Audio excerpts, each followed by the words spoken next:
Hello, good morning. Is there anyone there? Welcome again, third session of Popular Movies Hackathon, live help. Yeah, I don't know how many people. Oh, 14 people right now. Cool. So, yeah, we had some issues with connection, Wi-Fi connection. So some people are having issues, but not me right now. So if the video goes slow, to lose, I don't know, video, audio, whatever, just tell me. Yeah. So well, yesterday we had a couple of sessions. Today would be the same. Probably some of you joined yesterday. Probably some didn't. You can ask questions. Doesn't matter if it was asked. You don't have to watch all the live streamings. So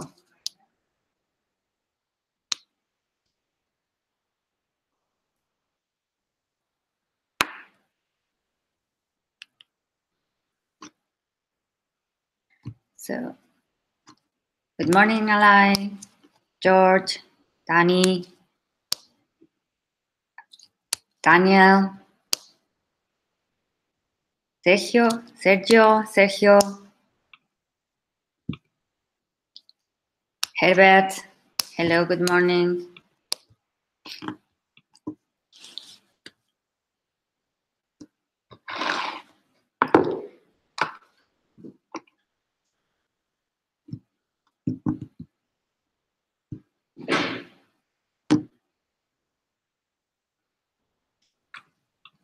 Tony, Robert Shoitan, Martin, hello.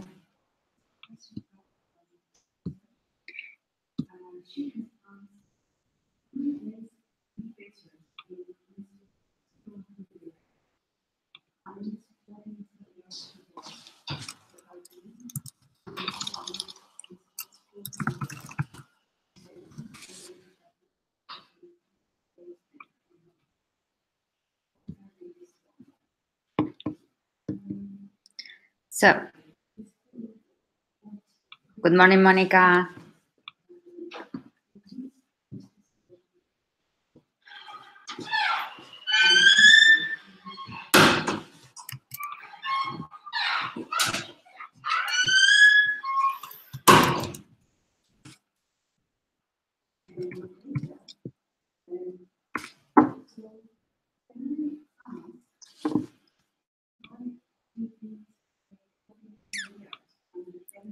So I see that almost all of you were yesterday in some sessions and you were asking questions.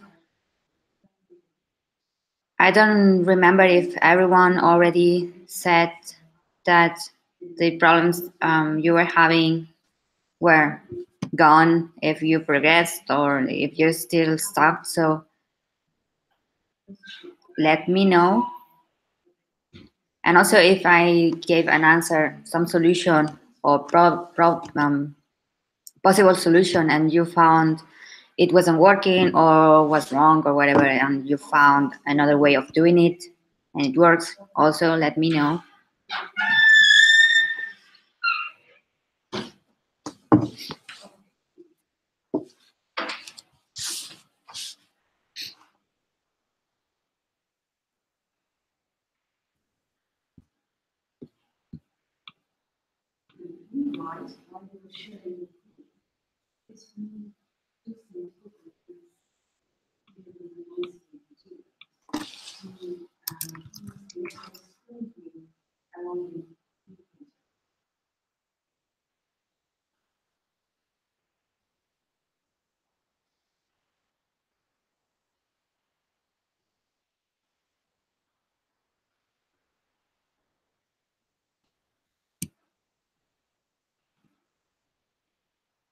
So are you asking what means token? I guess so. So basically, token in general in software, it's always some string, a representation of how to say, just some characters that link to something. It authenticates something. Might be, yeah, device user, but it's a like authentic for authentication.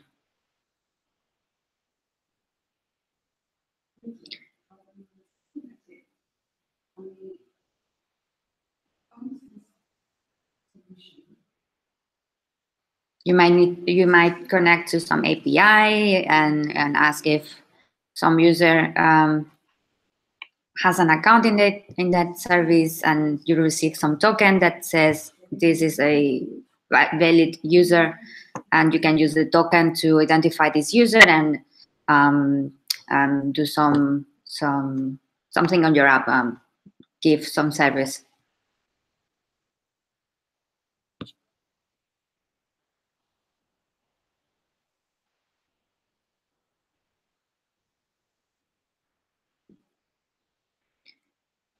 It would be similar like a API key, like you have some string, which is different in every in every service, and that API key, it's saying that you have access to that service basically, and with that API key, the service can identify you, can say, this user is, I don't know, making so many requests on our service because we have this API key, and the token, it would be similar. It identifies you.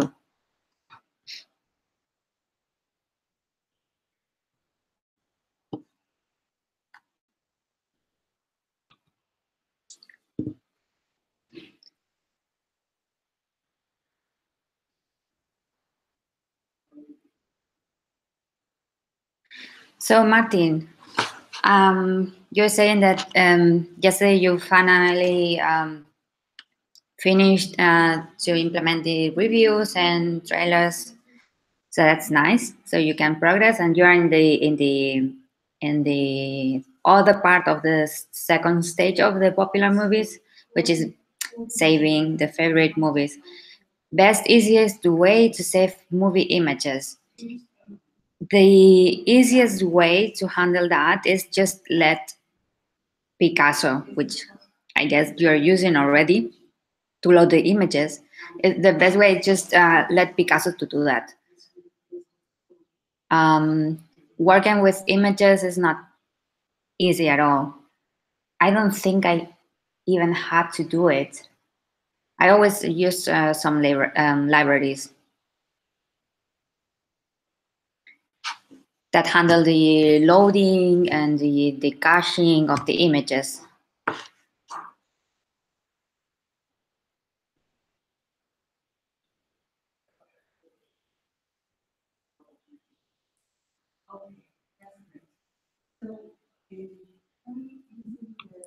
So I guess, yeah, best way, I don't know. Easiest, yes.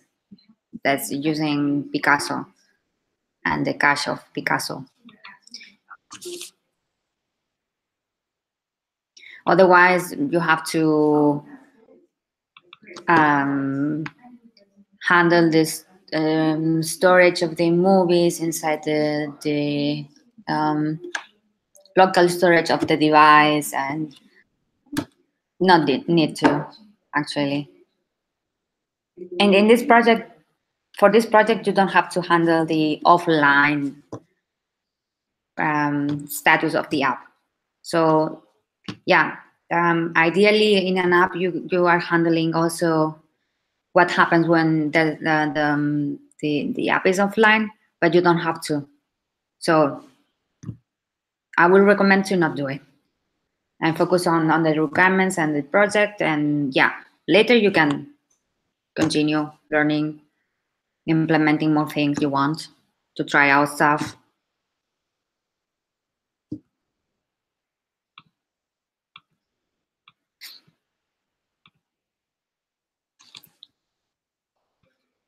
So Monica is also asking a question. So when the recycler view, the movie list is changed to a favorite list.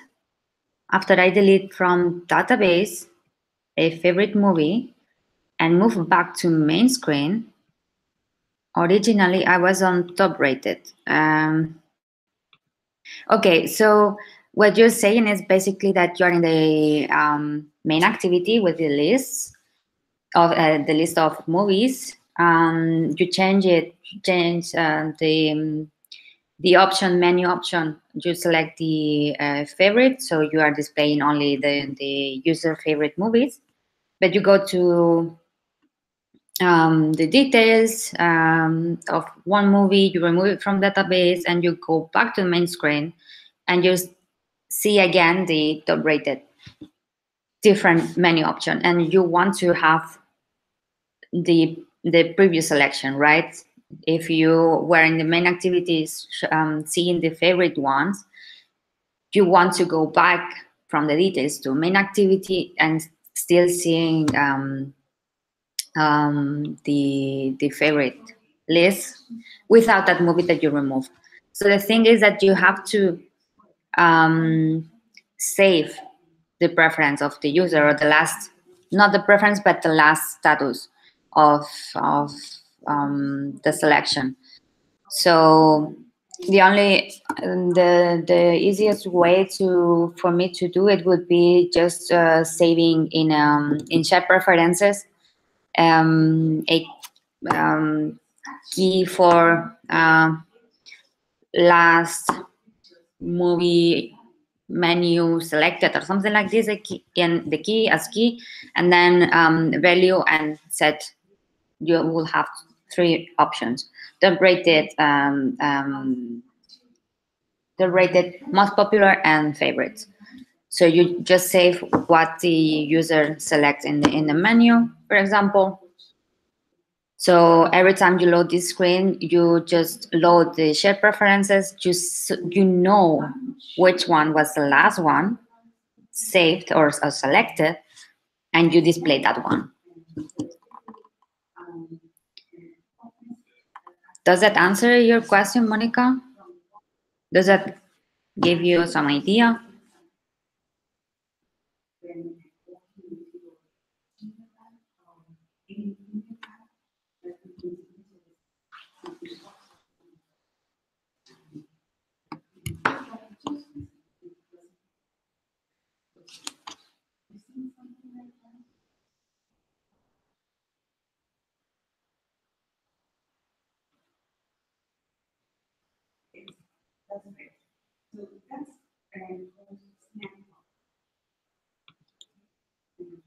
Okay, while so maybe I'm not getting your question correctly, Monica. As far as I understand, you want to save somehow when you go back from details activity to the main activity to your list of movies, you want to again display the last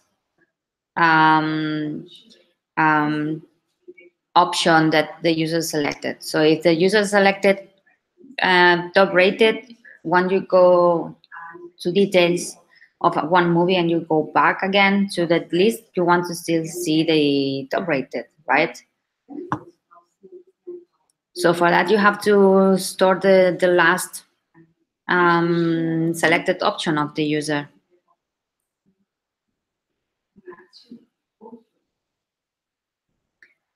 If you want to, for example, when the user closes the app and again opens the app, and you want the user to see again the list of the movies from the option that the user selected, you can just save the status.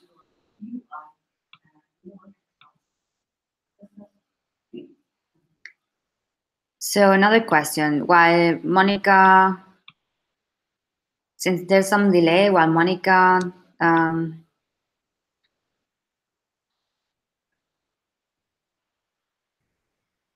rephrases a bit the question, gives more details, I will continue with another question. Because, yeah. So Monica, if you can specify more the details, or maybe I'm not getting correctly the idea you have in mind.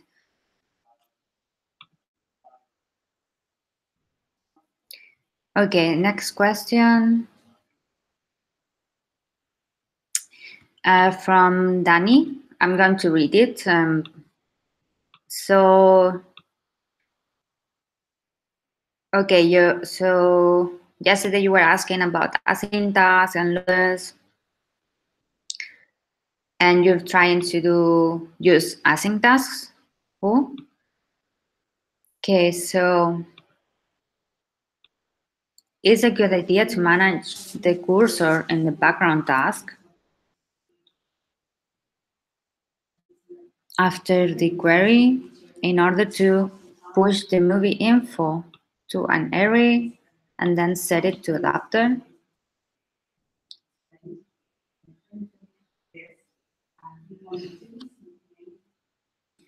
And you don't want to modify your adapter. I need to read it again.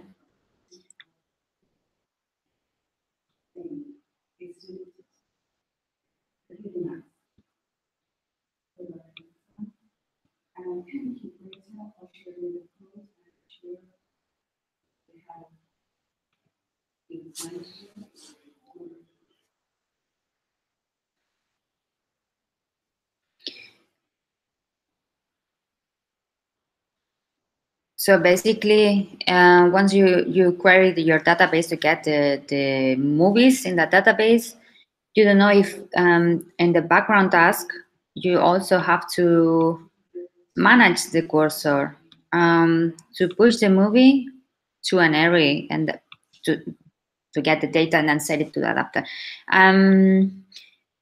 So question from me would be, what do you mean about manage the cursor in the background task? What do you don't not you're not sure you should not do or do with the cursor?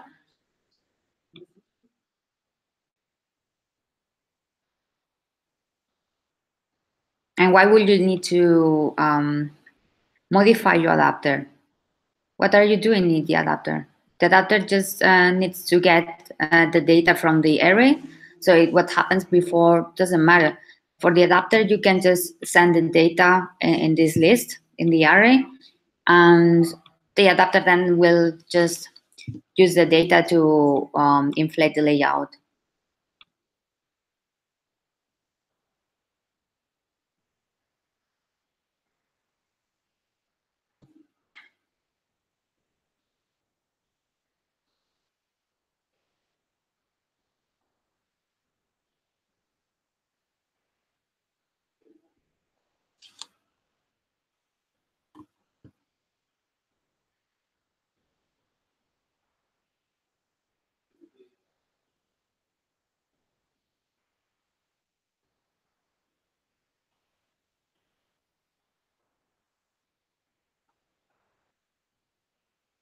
So I see that Danny is typing. I will wait a little bit and see if he adds more info. If not, then I will continue. I will continue with the questions and then follow up on the previous questions.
Okay, I will continue with more questions, and then Danny has more time to also give more details.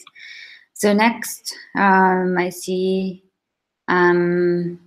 George. Yeah, I remember yesterday you were trying to do this share functionality, and I showed how to edit a small demo on how to use a menu, how to set up a menu.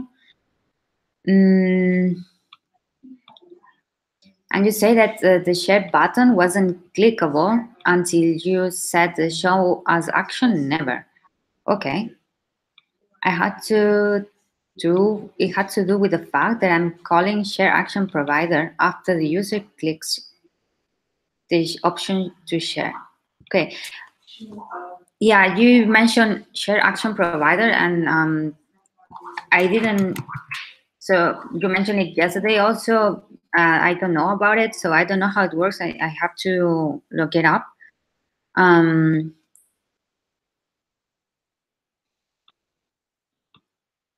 but the menu icons are clickable by default. So that's something strange with the share action provider. Yeah, and of course, if you want the share icon to be displayed, you have to set up show as action to always, or there are different options to handle when there's no space on the device because you have several icons, blah blah. But yeah, it's weird. So basically, once you had the three dots, and you could select the menu, you could fire or invoke this share action provider. It's weird.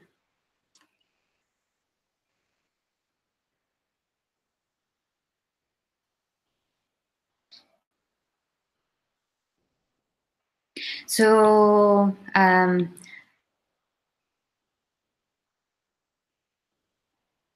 I see that also George wrote after comment after Monica. I will fast read it, and then I follow up with Monica.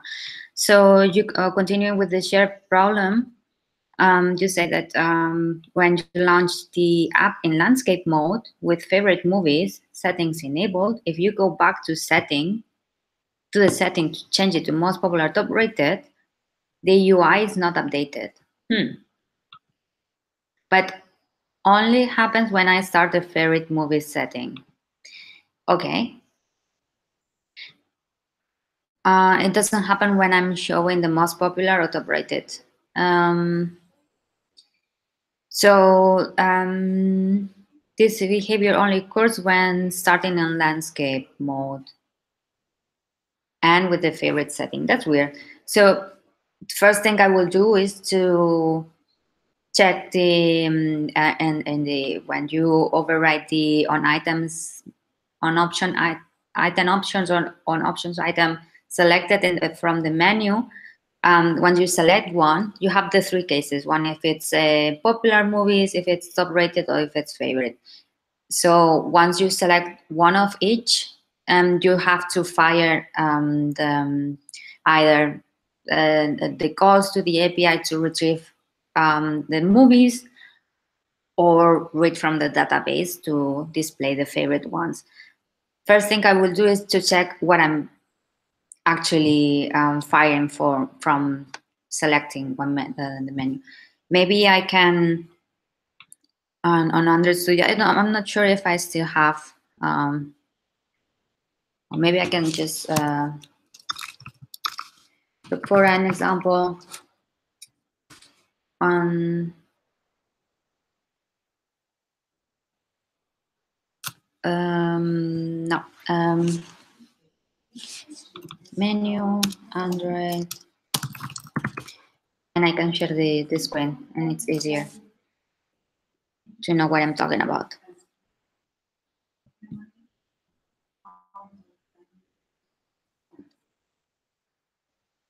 Yeah.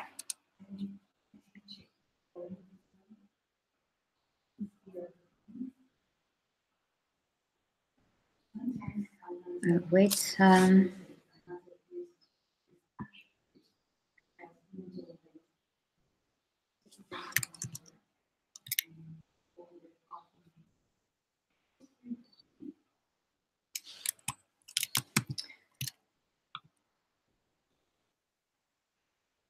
1 second. Android Studio is now opening, and I didn't want of Android Studio.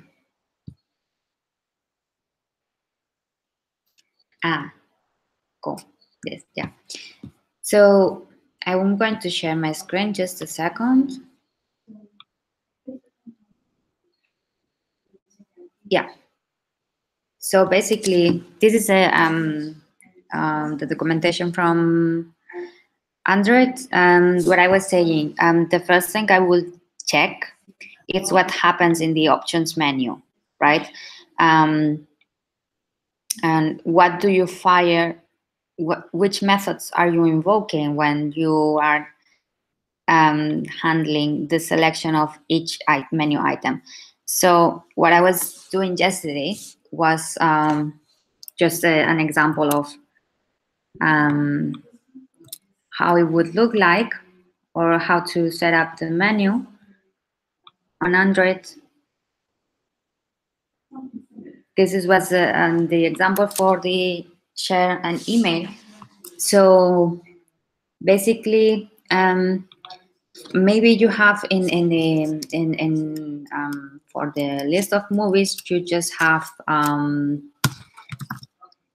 the options are displayed like this. You have the 3 dots, and then you click on it and you see the options from the menu. Okay, so the question from George was, why when I select one, the favorites one, it's not refreshing, or it's not, wait,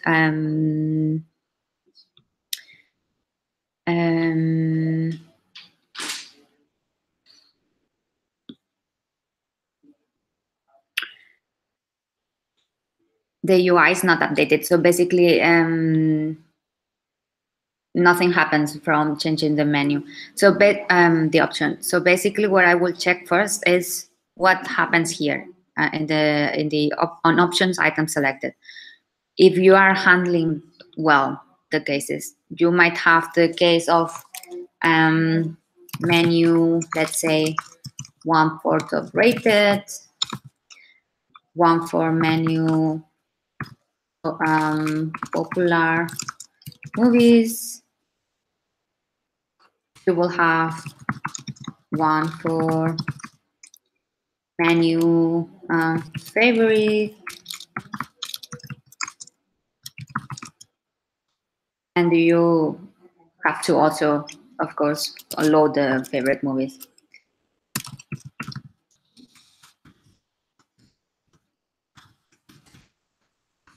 Right? Load popular movies.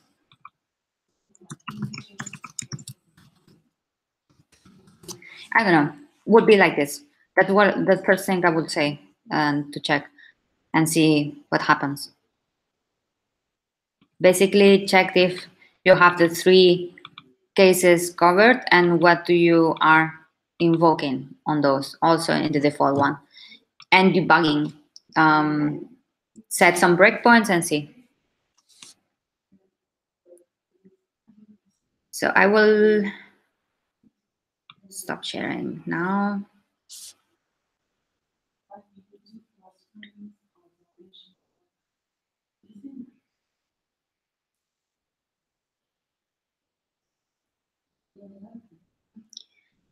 Whoa, okay.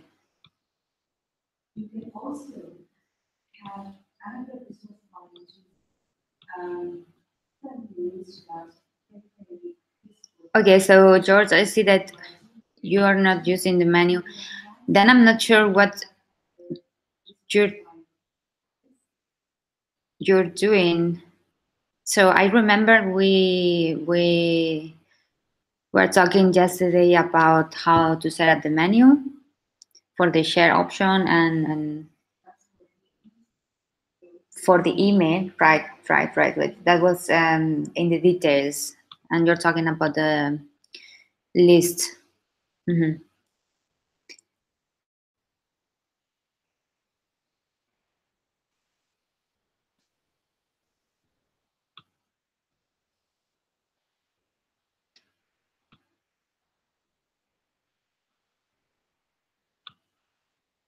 And you're basically in the setup share preferences method you shared. You are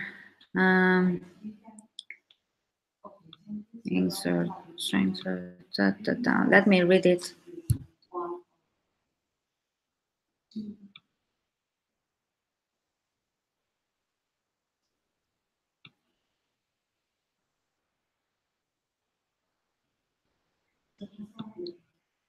So if you're sorting by popular, you are setting the action bar title to popular. Otherwise, if rated to top rated, if favorite to favorite.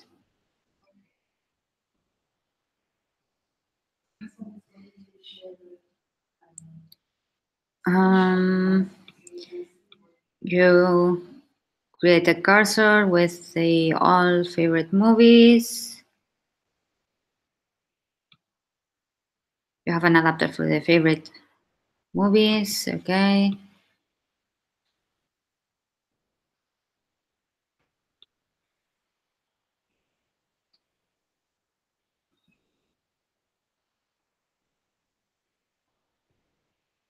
Okay, maybe the when I see when you set the data in the adapter,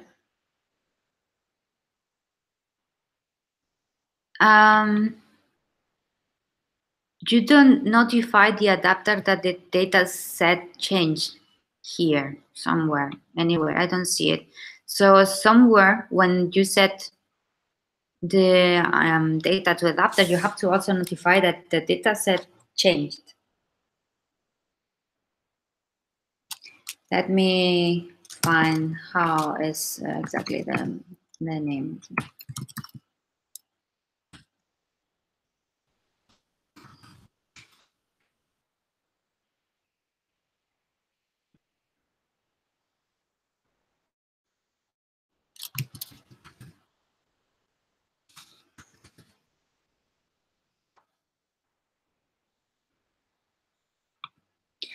Okay, so I'm gonna share again the screen for a second.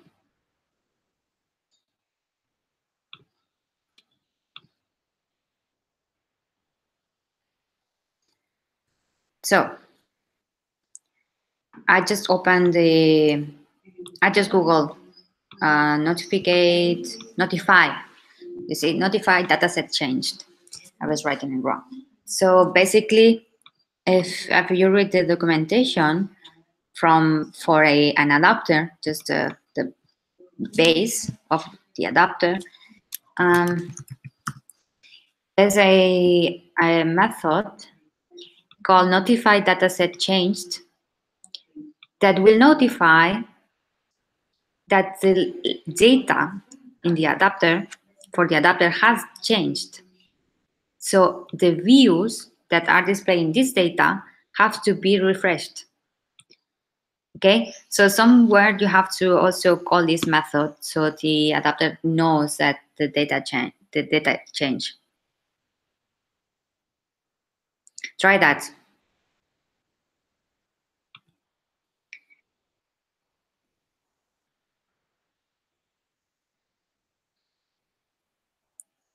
Maybe that could be the issue.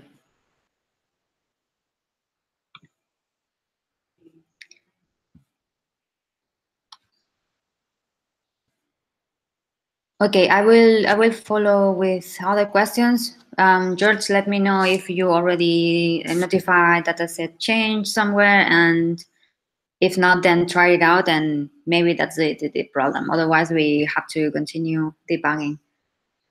Okay, so yeah, Monica.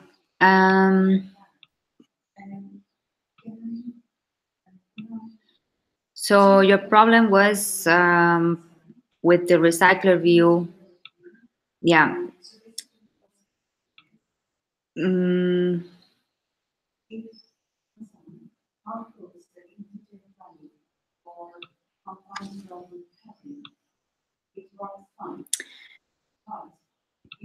that the recycler view was changed to favorite list. The other way around also. Yeah, you changed, you deleted an item in the database. So basically, again, so you are in the list and you see the top rated list of movies. Then you go to one movie details. You, for some reason, don't want to it's not a favorite movie anymore, and you just click on your icon to unfavorite that movie, so it's deleted from the database. But once you go back to the list of movies, you see, I think, in the I understand now, the favorite list. So yeah, probably you're not storing the status somewhere correctly. Then what's the last user option selected? So what I was saying before could apply also, and in this case and for all the cases. And I also read that you will try to fix it. So I guess you understood what I was trying to point out, and I hope that works. Okay. No question from Ismail.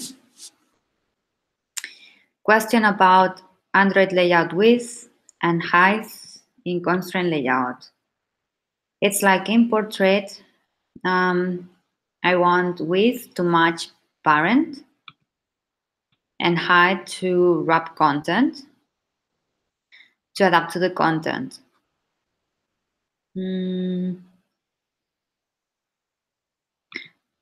But if your movie is having lots of reviews and videos, you don't want to take the full screen. I understand.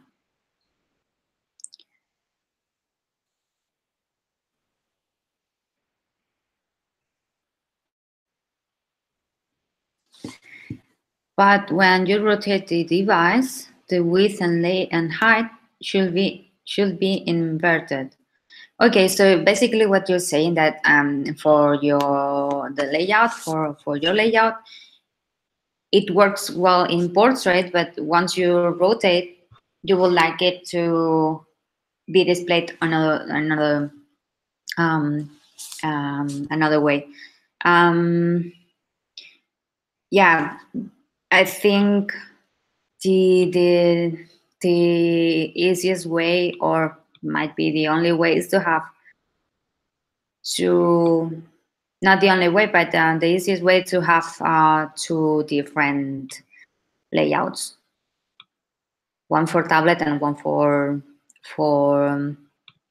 um, not for tablet, but one for landscape mode and one for portrait mode.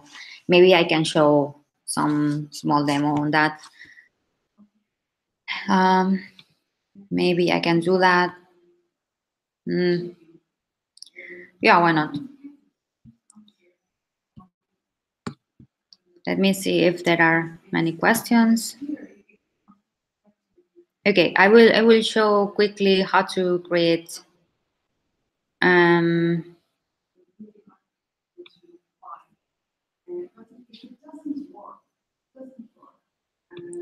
okay, Ismail, let me know if I got your question correctly, if that's a problem.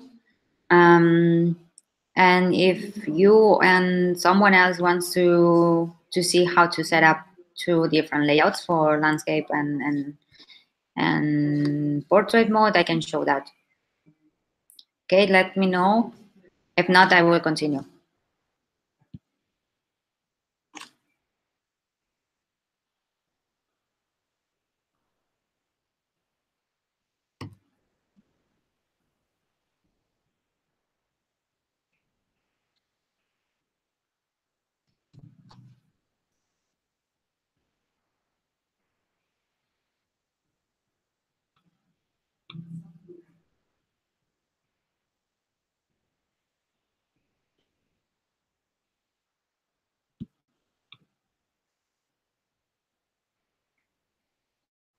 Also, Ismael,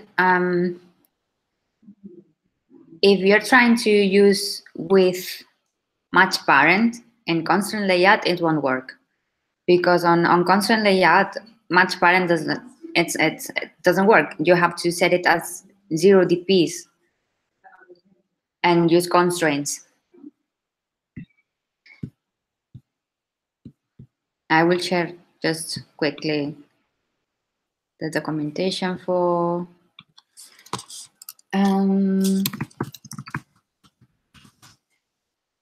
constraint layout.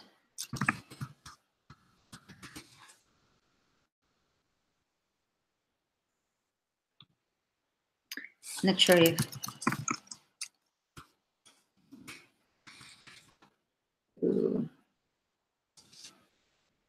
so.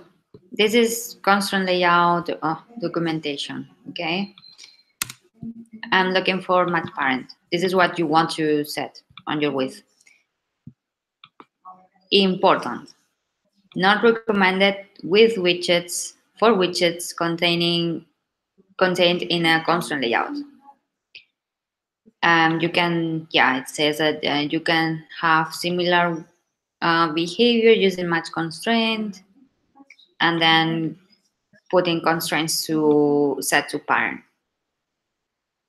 So yeah, maybe try that and see if the content takes the.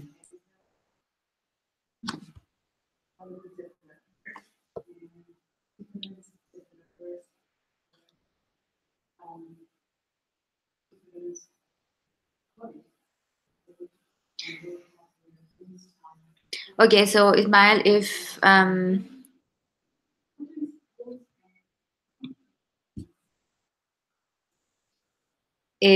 you can try again without the match parent setting and see if you get a nice layout.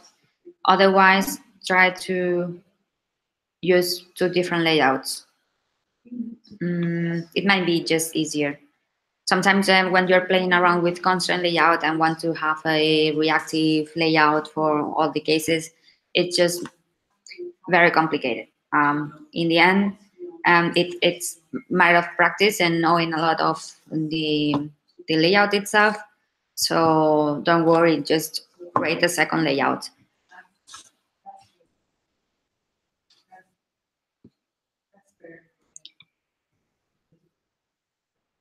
Cool. So, okay, I will continue with other more questions.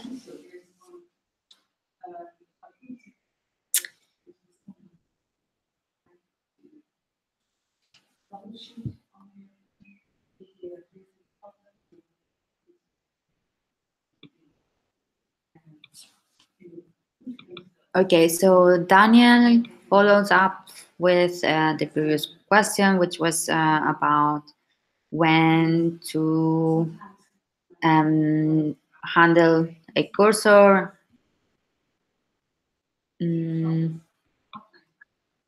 So he says that the adapter receives the array of movies to set it to the recycler view, but when the query to the database returns a cursor, yes? And so his idea was to get the info from the movies in the cursor, create the array, pass it to adapter. Yeah, instead of passing that cursor to the adapter to get the info. Okay, yeah, so basically you're correct. So once you query from the database, you are getting the cursor. You read the cursor and handle it. You create your you get the items from there and you create new objects, movie objects in this case. So you will be extracting the information from the cursor, creating movie objects, and these movie objects will be added in a list. And that list is what you are passing to the adapter, basically. So the adapter won't know if the data was before a cursor or not, or it doesn't matter. So basically, the adapter just receives some data and will display the data. That's the idea. doesn't need to handle anything. I'm not sure if I'm answering that or if I'm missing something to answer.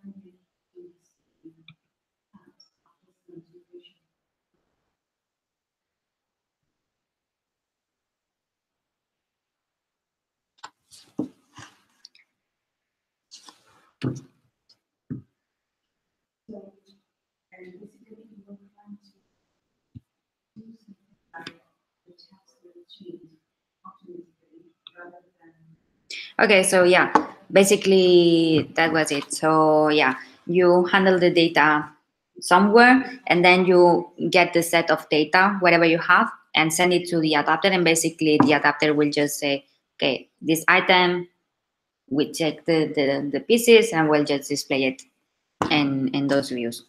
That's it. So cool.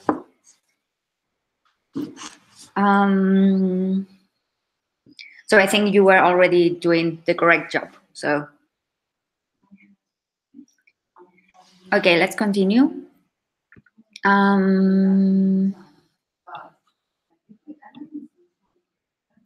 Yeah, so George also was replying to Ismael before, but this issue with the constraint layout I was saying before.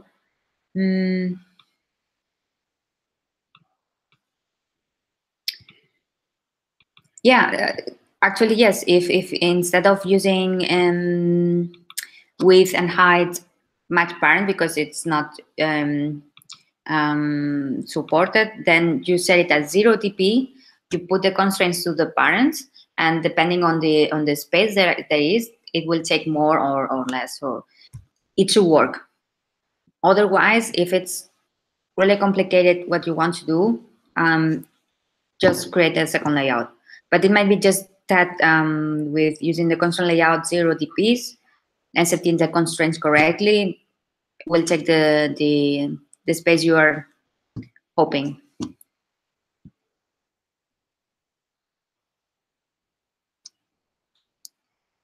And yeah, George also shared this code snippet, and yeah, we said it could be that notify that the data has changed. This method for notify the adapter that the data did change and had to refresh the UI was missing. So I hope that was the problem and everything works. So next question. Piotr is asking if you should implement content provider in your app if I'm not going to share data with other application. Yeah, so basically you have to use it for this project because you're learning the components of Android, and it's basically you learn how to create a database, local database on your app, and Google and Udacity is showing you that content providers is and the way of sharing the data from your database to with other applications, and also for your application the way to get data from other applications that implement content providers. But only use content provider if you have a use case for that. We can take a look to the documentation because it's really nice.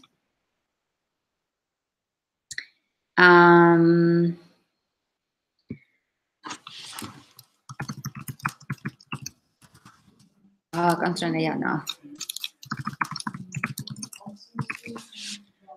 The content providers from the documentation. So there was a list of use cases.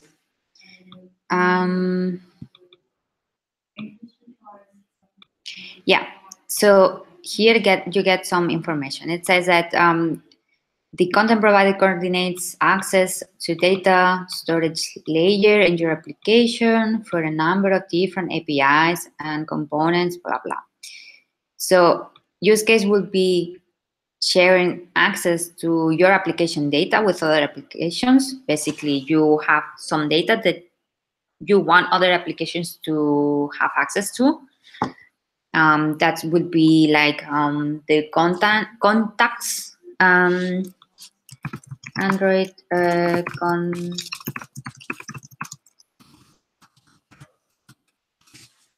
content provider for contacts. For example, basically, if you have an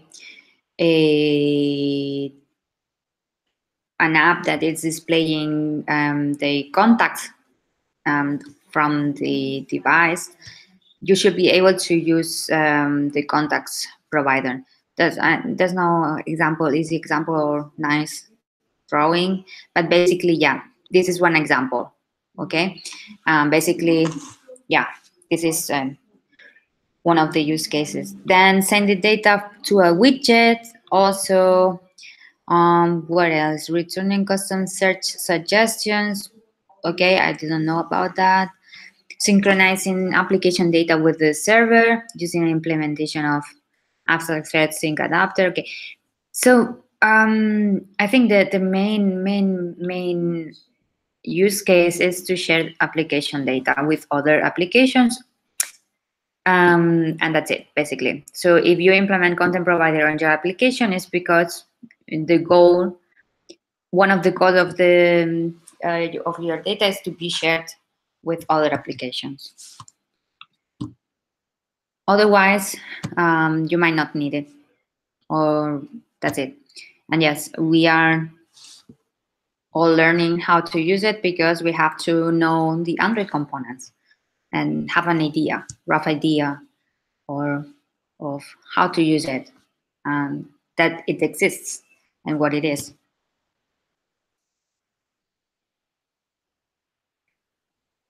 I hope that answers your question. Maybe someone else has some more input. Would be nice to read it. Okay. I will continue with another question.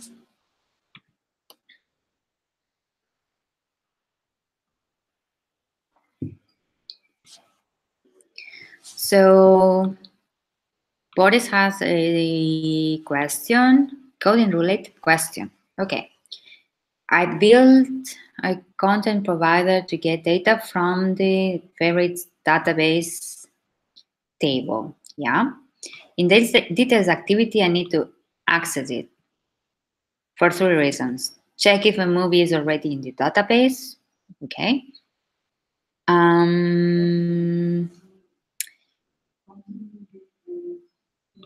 Wait.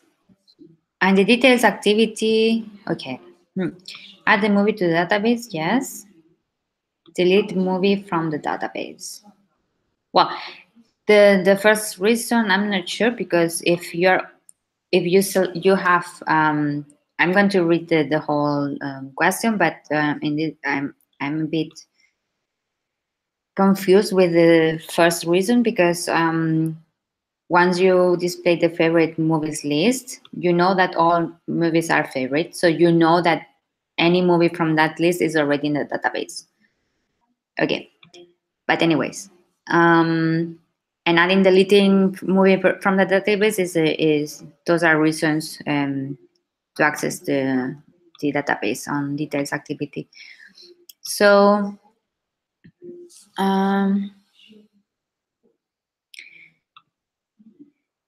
I thought of using async tasks to get information from the provider. Do I define different async tasks to send them classes for each task, or should I use one async task? Do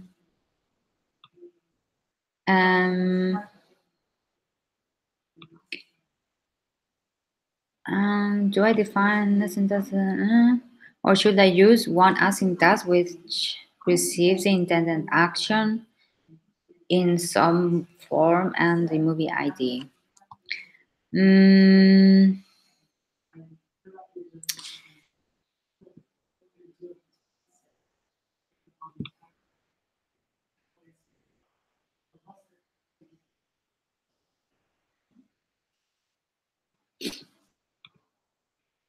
so you want to query your database and have different use cases.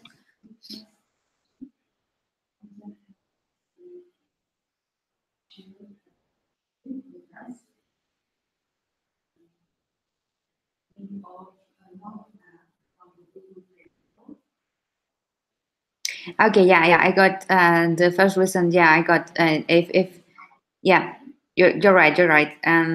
You might not be in the favorites one, so you have to either check if it's in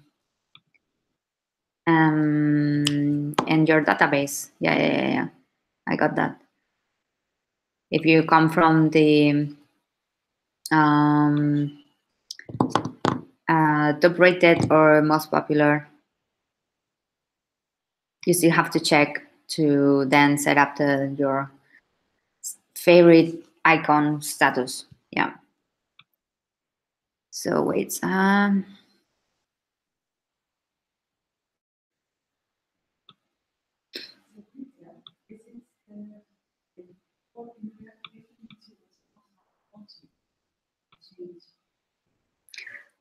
So still, your question is to if you need to create you need to create an async task to get the information from the provider, isn't it?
The internet is getting a bit slow.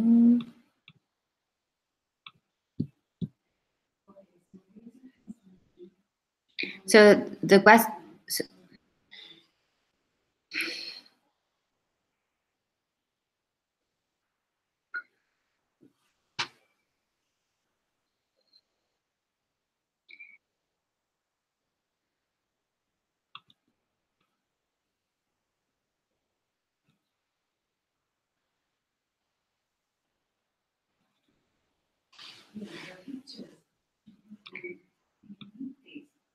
So it depends on how what your async task is actually calling, which methods are they it's calling, and which kind of result is returning.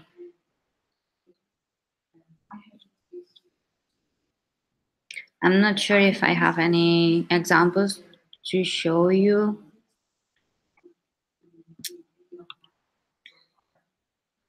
Let me check if I can show you.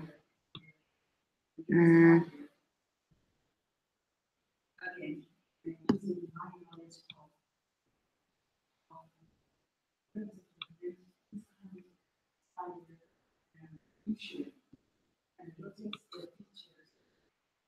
now, in my example, I only created one async task for each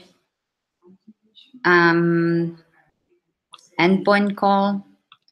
Then for favorites,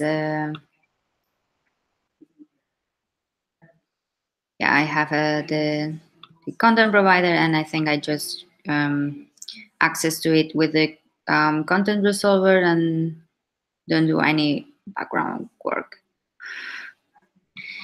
But maybe you can just use for the cursor. You can also use the a cursor loader, a loader, the loader manager. So basically, you can just create your custom cursor loader so that implements this loader manager and loader callbacks, and you can handle the work for the cursors.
So you could use what I said, loader manager, loader callbacks, implement your custom cursor loader, and for that, and so you access to the information on and the content provider. You get the info in form of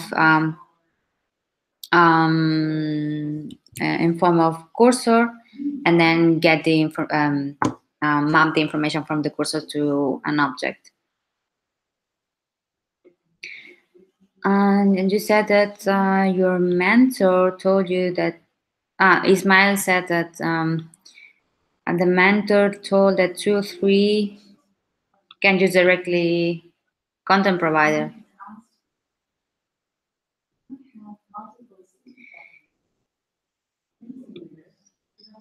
Okay, I will need to. If you don't only need to async tasks for all loaders for query, not for update and delete. I'm not sure about that.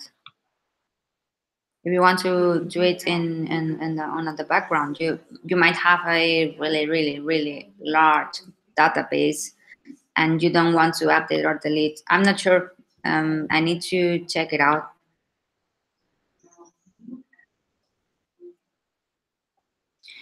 It could be.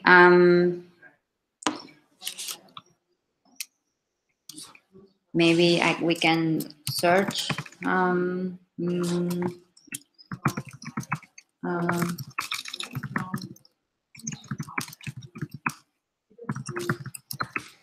I'm also not expert on databases and content providers, so I'm not sure.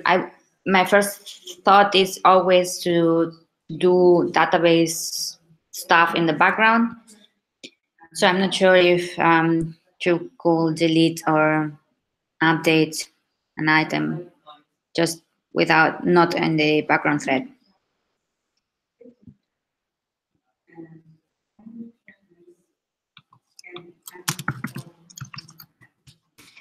I'm trying to find some information. I don't know. Does anyone know if in the videos you watch when they are explaining this, they said this?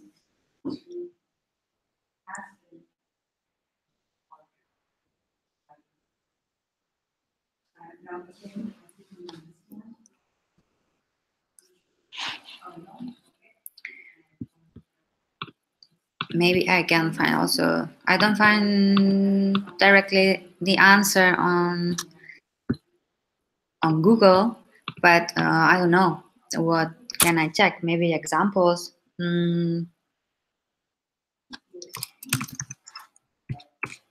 Mm.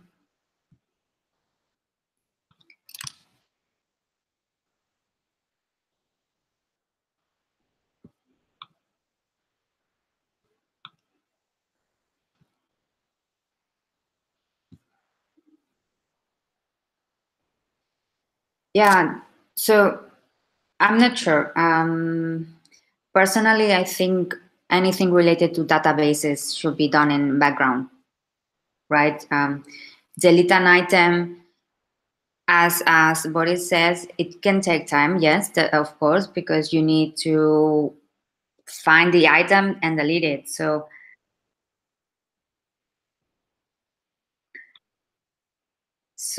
yeah, I would like to know. So, what would be the best?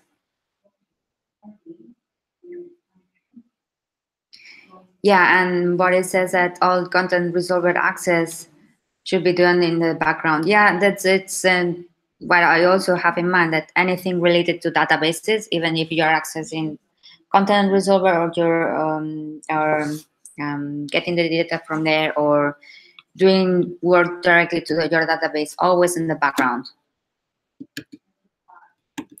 So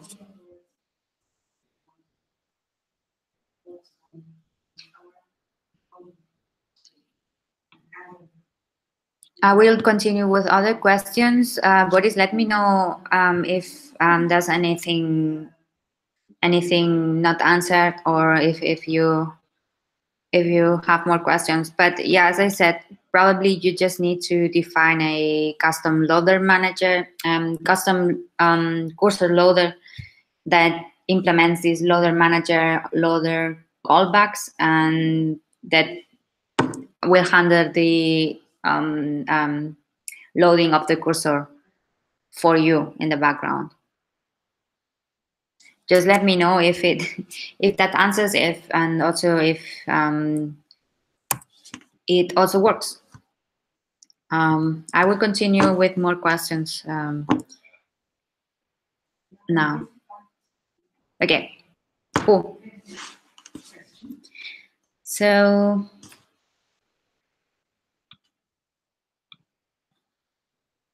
yeah, Ismael, you were having issues with the questions about console layout, like layout width and height. As I said, don't use match parent. Use 0 dps and constrain the views to the parent or yeah, to the parent instead of using match parent. And then if it doesn't work and it doesn't take the space you want, one solution is to use 2 different layouts, for one for landscape and one for portrait. Yeah. So great. It's okay. Great that also Daniel and Piotr got some explanation that was useful. Nice.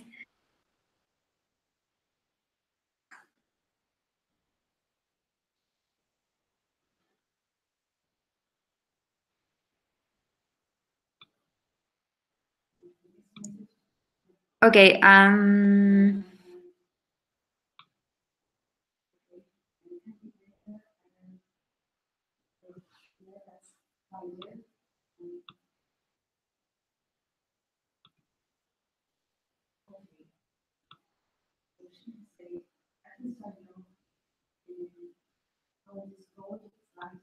Okay. While there's no questions coming, I will check Lucas or Lukas uh, problem. But yeah, if there are any questions, then I will stop checking the GitHub because I'd rather have some more specific questions or details problems so we can debug together. And you also learn how to debug. And you said that the information from the JSON app does work fine, but it doesn't show. Okay, I will take a look quickly. but of course I cannot do the full review. So mm,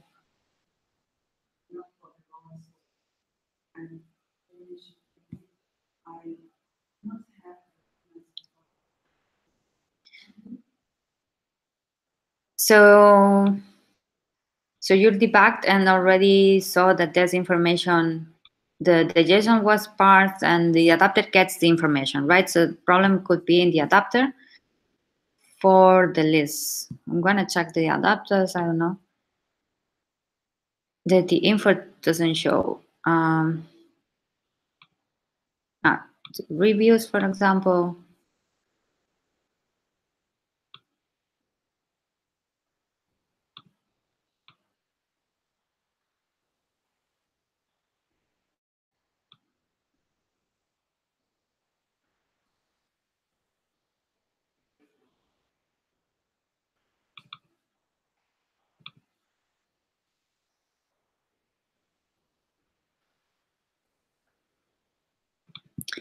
The review adapter, where does this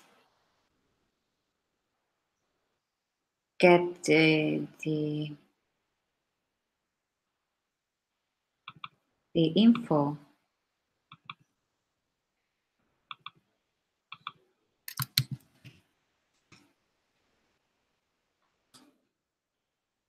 Mm-hmm.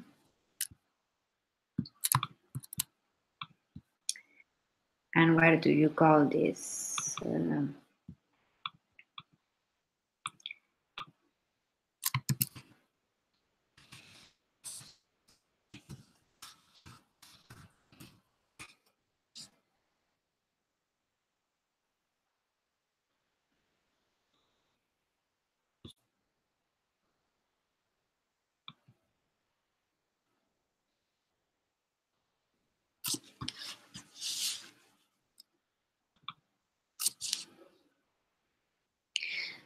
Okay, so when you set the information to the adapter, Lucas, um, you not only have to set the data to the adapter, but you have to also notify the adapter that you're creating a new adapter. So I guess you don't have to notify.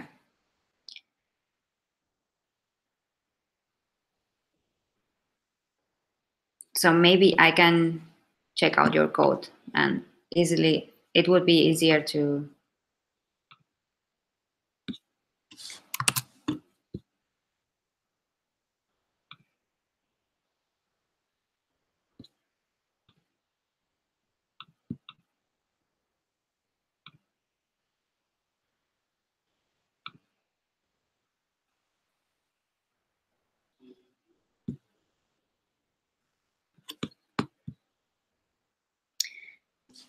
While there's no questions, I will open your check out your code and open it on Android Studio so it's easier to navigate and understand what's happening. Um,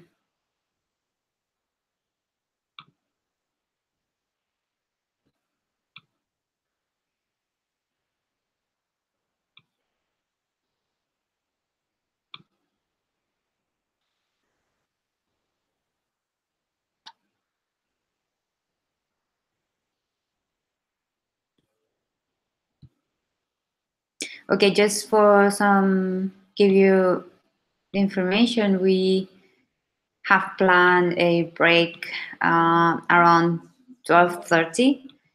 It would be for 15 minutes, but I'm right now just opening Android Studio, waiting for Android Studio to open the project and build the project. Okay, I can.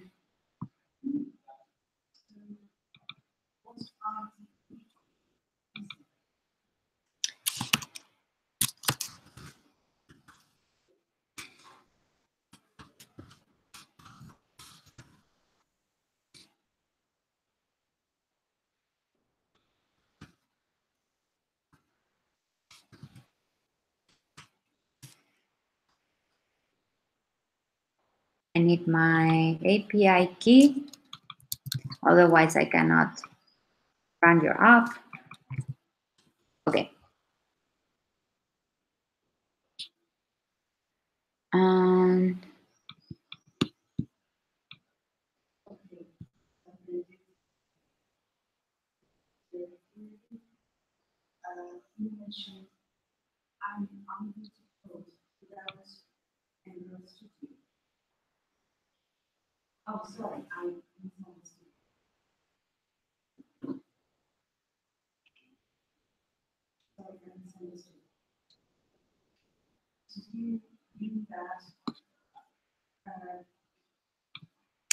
And meanwhile, I'm going to start putting some breakpoints.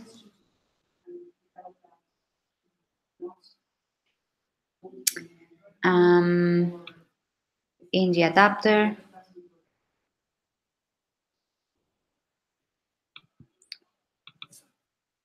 So in the details,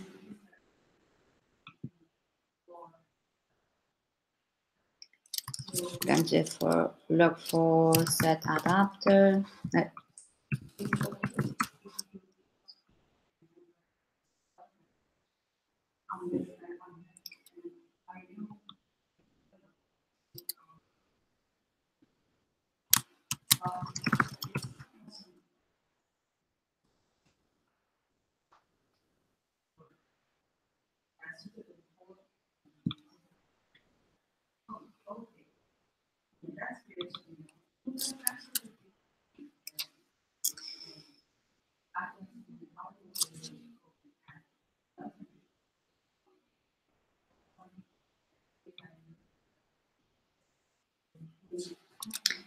Okay.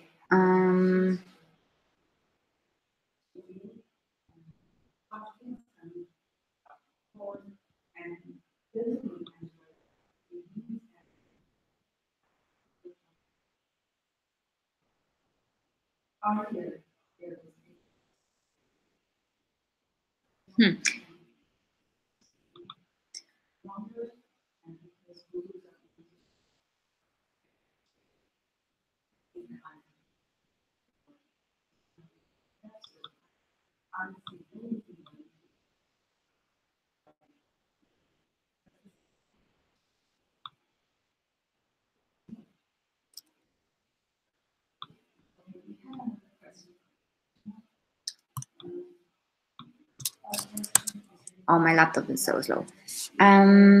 Okay, I will review adapter. I want us to take a look on the bucket and see if there's information and when is the info lost.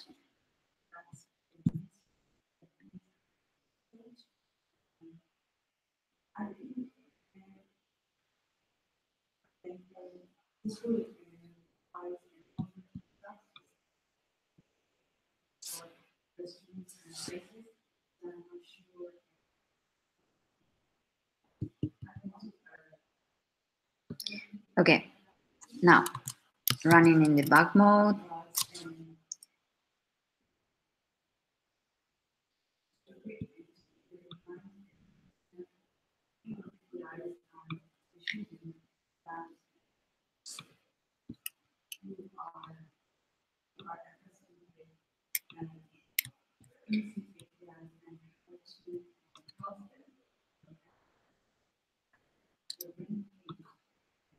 Okay, so let's see. And the details activity, you said, when do you get the information?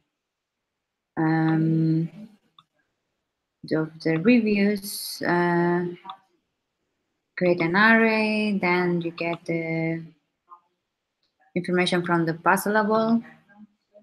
Okay, from a puzzleable. Okay, because you are sending this info already from the main activity, from the list. And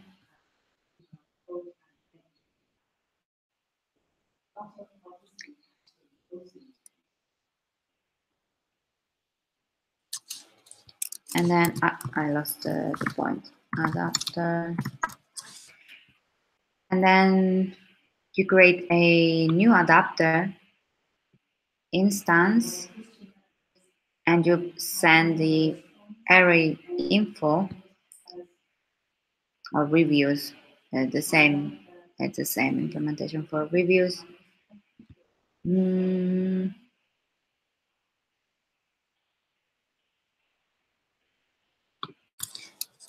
so I'm not sure if you have to notify, or even when creating the new instance, you have to notify the adapter somehow that the data set is new.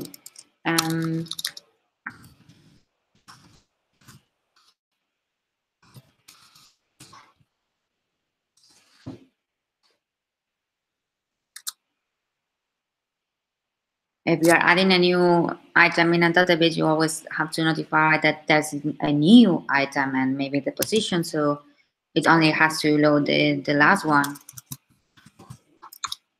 I'm going to quickly search in the documentation. Okay, it doesn't bring anything new.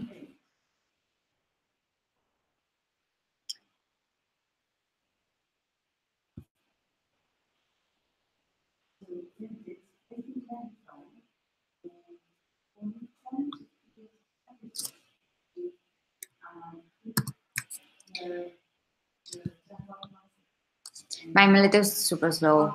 No, I'm still waiting. Yeah, as far as I remember, you have to still notify to the database, to the adapter that there's information, even if it's a new instance. You have to notify that there's data and has to update, but maybe not with a new instance. I'm not sure now. I need to check. I'm just running the code in the back mode. I'm just running. I'm just waiting for it to run.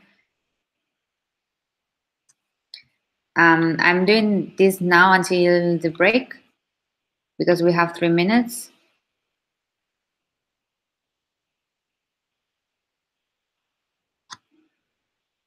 Does it work? Okay.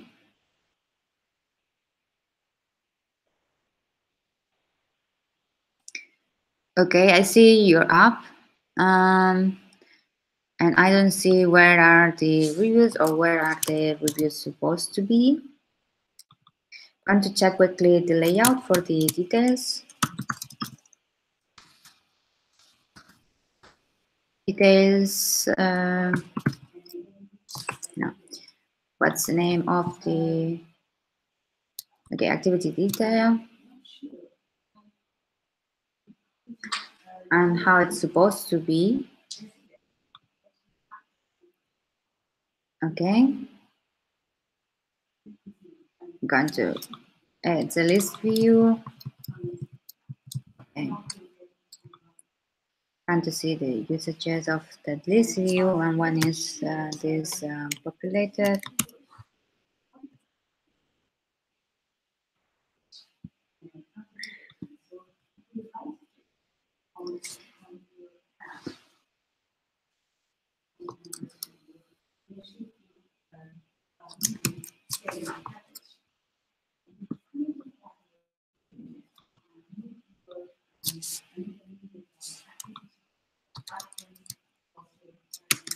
Okay, I see.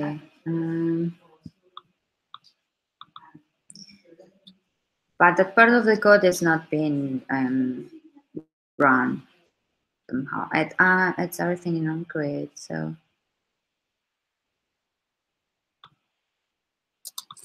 let's see.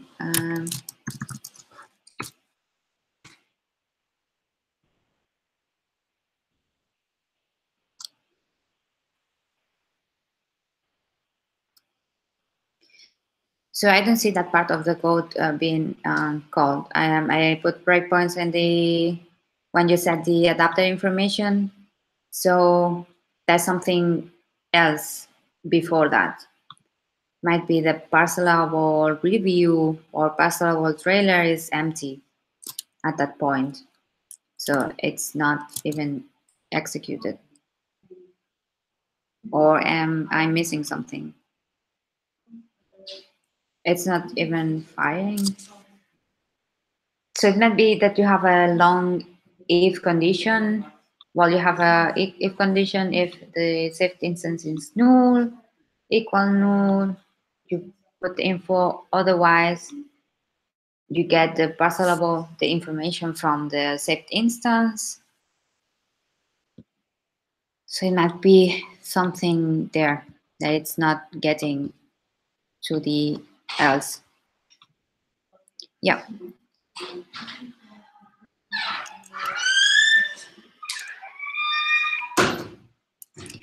Yeah. So yeah, I see. So when you're setting the information to the adapter, actually, you are in and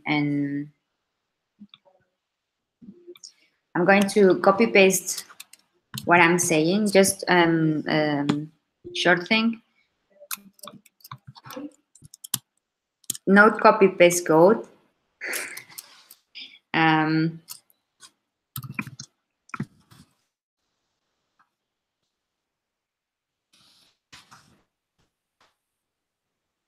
so basically, what I'm saying is that I'm going to quickly answer this, and then I will go for a break, and later I will continue answering the questions. I see that we had another one. Um,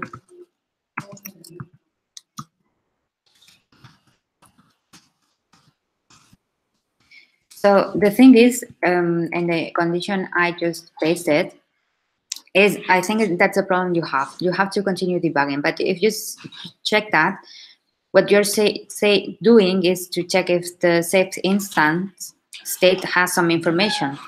If it doesn't have anything, so in that case, you're setting saving the data in case that there's some configuration changes, and otherwise you want to use the saved instance data. And I think that's the problem, because you don't have data at that point. I think that's could be the issue. Yeah, I have to stop the streaming right now. I'm not sure if I'm looking at the code correctly, but there's a big chunk of code in the else, and maybe you're losing some information there. Let me know, debug it, and let me know. Okay, and later we continue with the previous question from Dennis, and I'll try to help you out if you still have some issues. Okay, we'll be back in 15 minutes. See you soon.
Okay, I'm back. Um,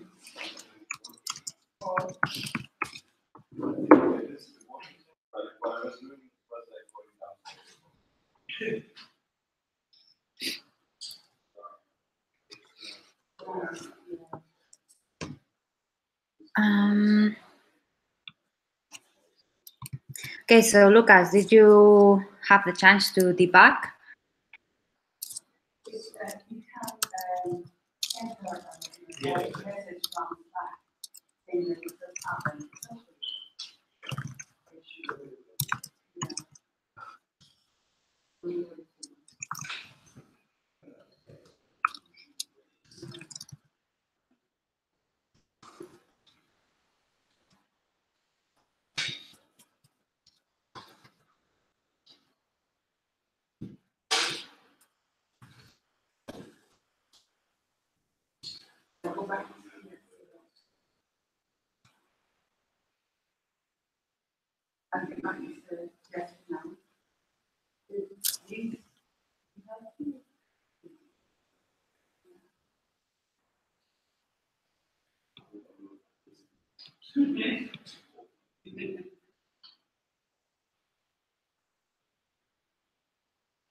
So yeah, Lucas, so the problem, yeah, so it seems like it wasn't being called that part, so you had to check it out from that.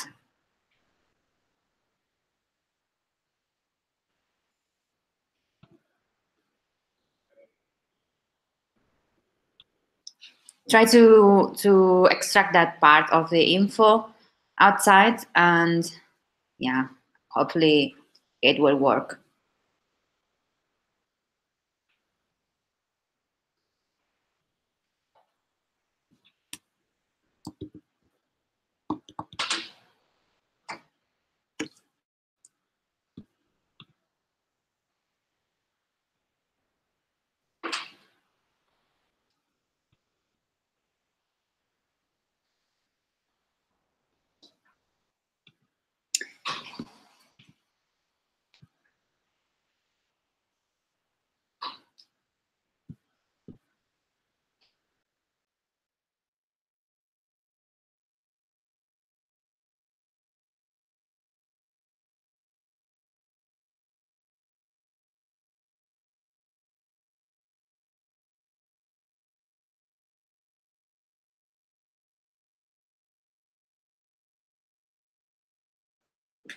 Okay, so questions.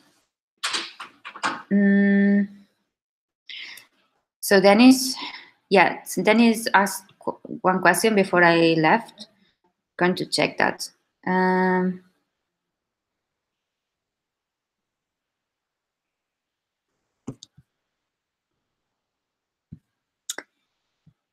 Okay, so let's see the comment. You're using options singleton class options. So one class that is singleton, and you store in there your app settings. This class registers as a share preferences change listener, so it could always store actual settings.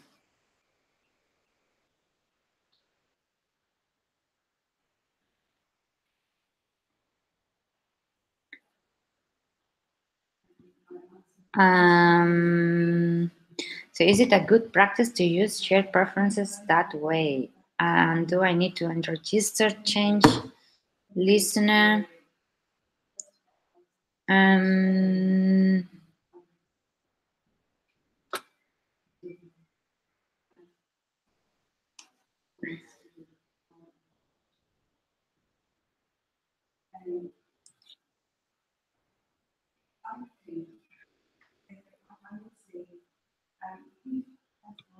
Okay, so let me check the code. Been a while since I used the share preferences, like make a list of share preferences and see. So your class is called options. It implements share preferences, change listener. Okay, you create access keys and mm,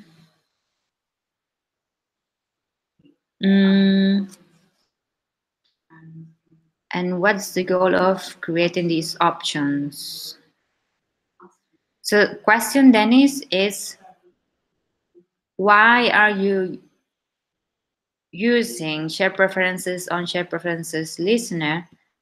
Are you trying to save the which one was the last option that the user wanted, well, the user selected for the on the menu?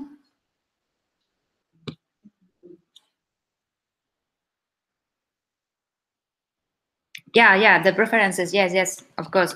You have you are saving the status by listening to changes on the preferences. Mm,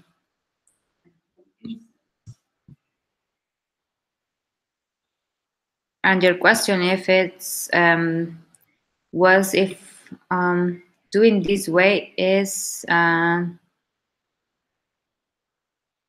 good practice. Mm,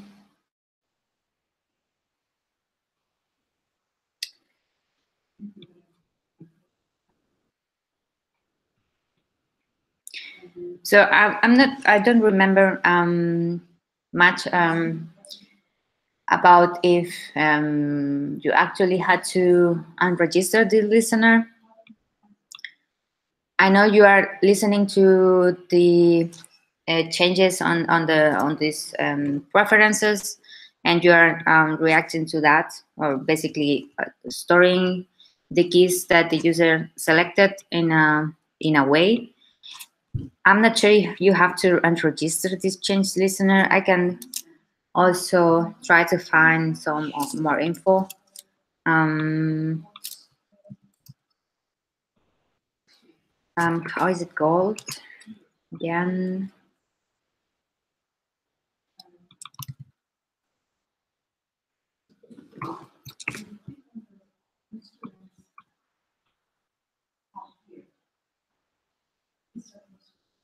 Mm,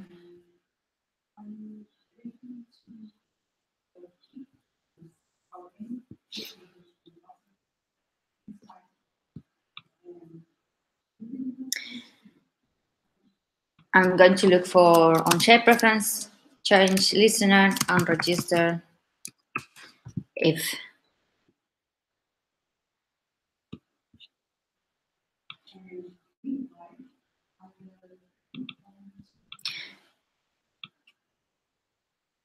As far as I've seen, is that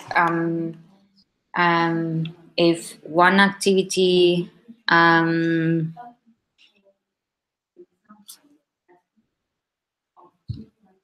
no, sorry.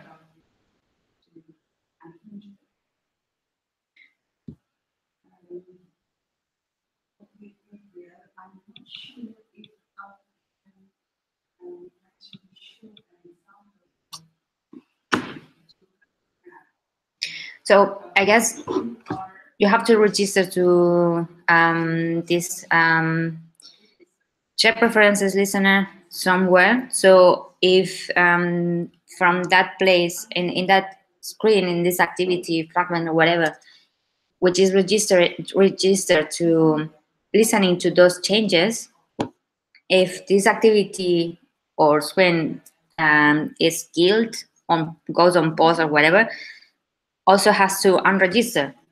Otherwise, you will be having memory leaks. But yeah, I'm not sure. I don't have like an answer for if it's a good practice or not. Um, it's been quite a while since I used the share preferences. I mean, and listening to changes and options. So I'm not quite sure right now.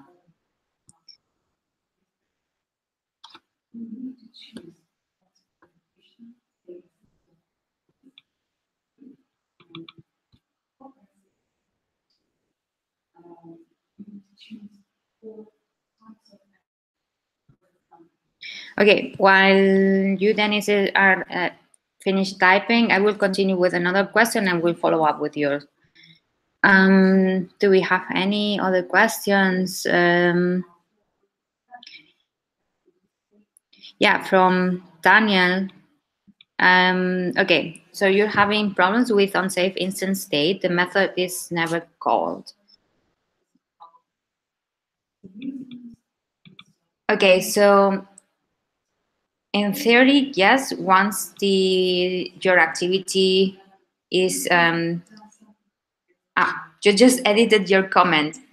Yeah, what I was saying on theory, yes, unsafe instance state will be called somewhere by the moment your app is going to stop and destroy it. You don't know exactly when, but it's going to be called.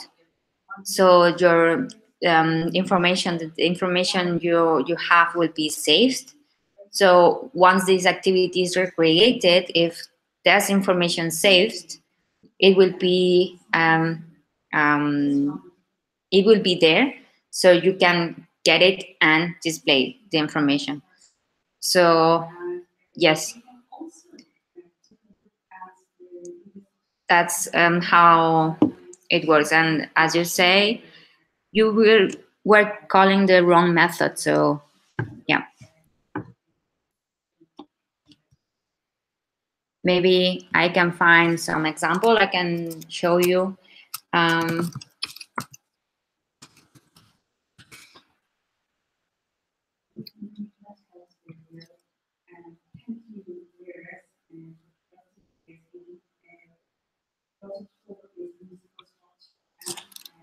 Okay.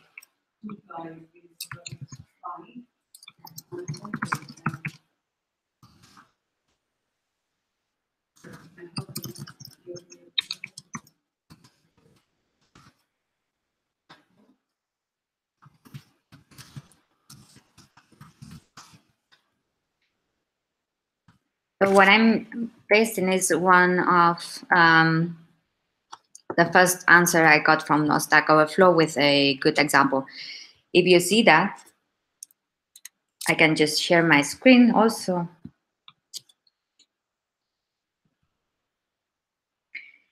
So basically, you got something wrong in here, but basically this is just what I want to show how to use it. If you want to your data from your app to survive configuration changes, meaning you have your app in portrait mode and you rotate your device to landscape mode, you want to information to not get lost, or maybe not again retrieve data from the servers, and you just want to reuse it, not lose it. So basically what you have to do is just on your activity, override this method called onSafe instance state, which takes a bundle. In this bundle, you basically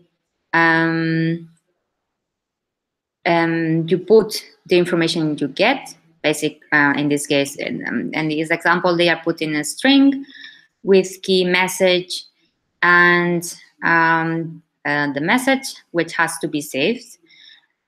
And that's it. It will call the superclass, and yeah. Then this method will be called sometime before the app is destroyed, your activity is destroyed, meaning that once the user or you are rotating your device, and this method will be called, the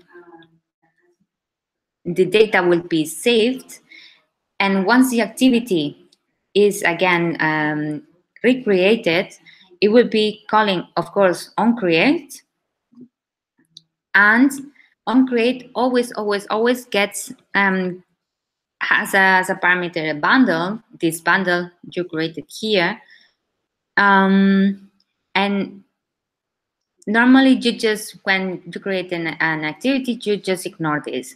But if you are handling configuration changes, what you want to do is to check if that bundle has some data, right? If this has some data, this bundle here, the saved instance state, if it's not null, has something, you want to maybe check if the information is correct, if it has the key message, and you just get the string.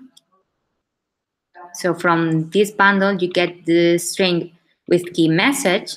So basically this message, the string message, yeah, the same name, but the message string would be equal to this.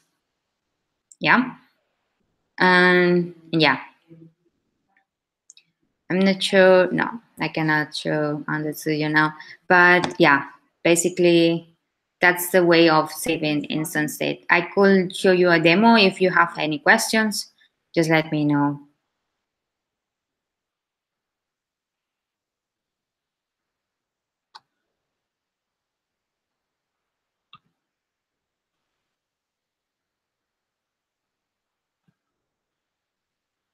So, any more questions?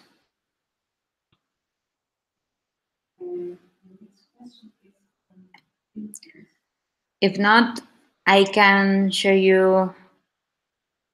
I don't know. Yesterday I was showing some libraries, some resources I normally use, like where to get the guidelines for designing Android apps, or where to get libraries, plugins for Android Studio. I could show you also Chrome extension I use to get easily the information from the Android documentation. I know, I have some ideas. Or you can ask them, ideally, questions related to the project, popular movies.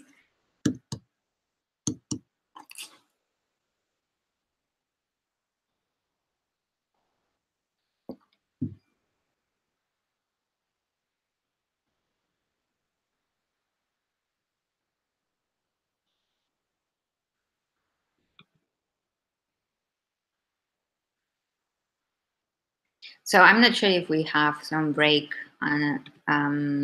anymore.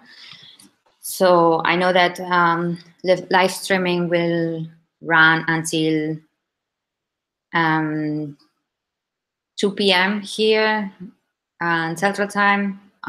So basically almost 1 hour, bit less. Okay, so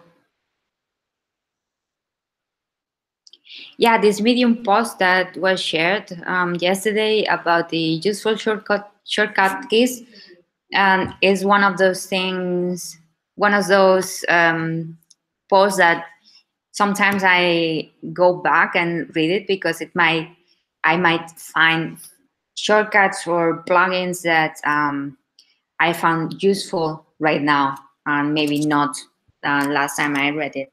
And it's one of my go-to blog posts.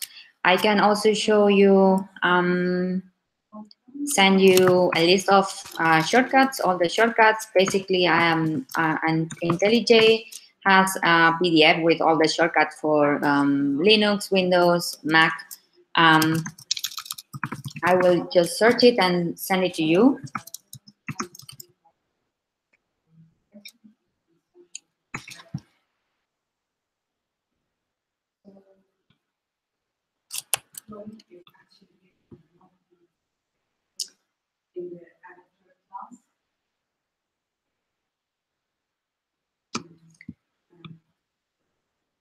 JetBrains.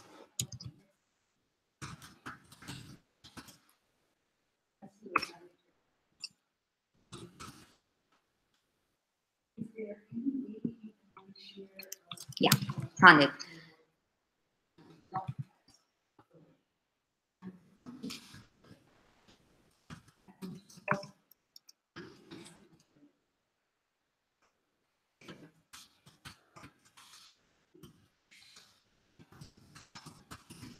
I'm sending a PDF, link to a PDF of default shortcuts for Android Studio for Windows, Linux, and Mac.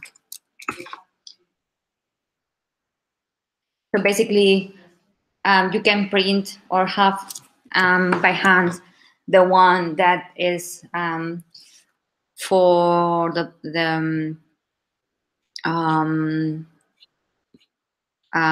platform you're using for developing.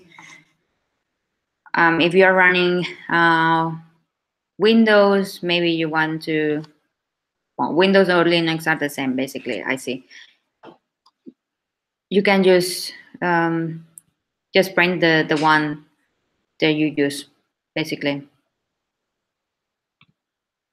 And also you can always find, use the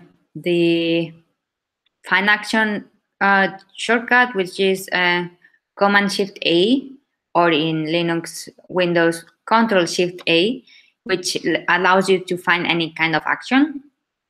And you can, once you find the action you want, let's say you want to, I don't know, what can you find?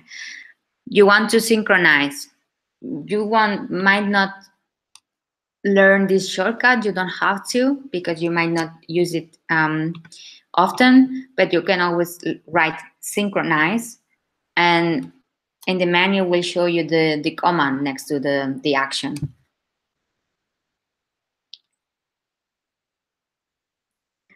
I always have it close, printed next to my desktop. Maybe I have a reference on at work, but I also have it in a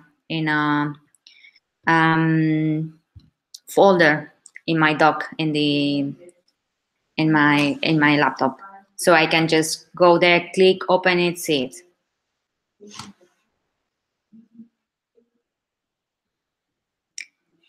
Questions? Yeah, Lucas, you were having some issues and you were debugging, and you forgot to add adapter there. And okay, and okay, so does it work for you now?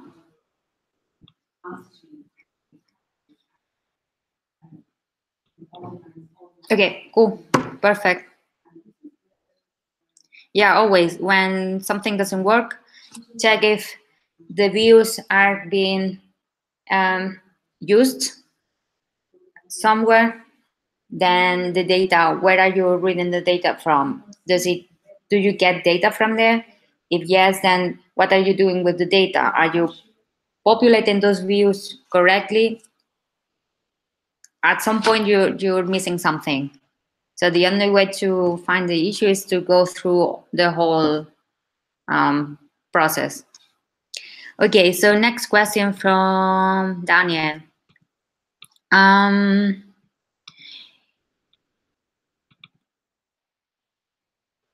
Yeah, you say that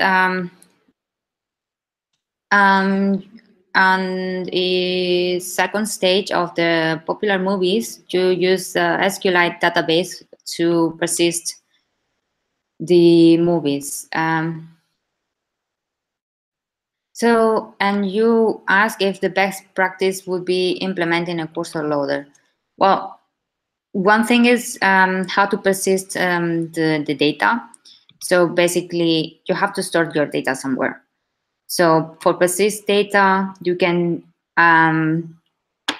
have different ways, like cache just by in some variables. But if you want to actually persist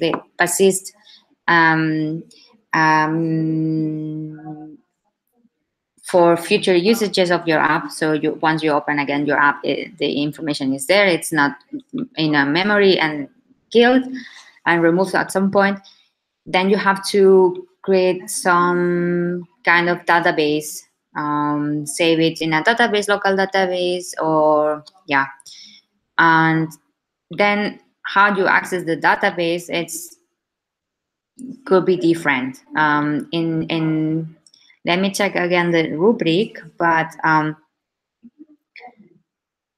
as far as I know, you have to implement a content provider to, yeah, to persist the data. They ask you to create an SQLite database and expose the data via content provider. Okay.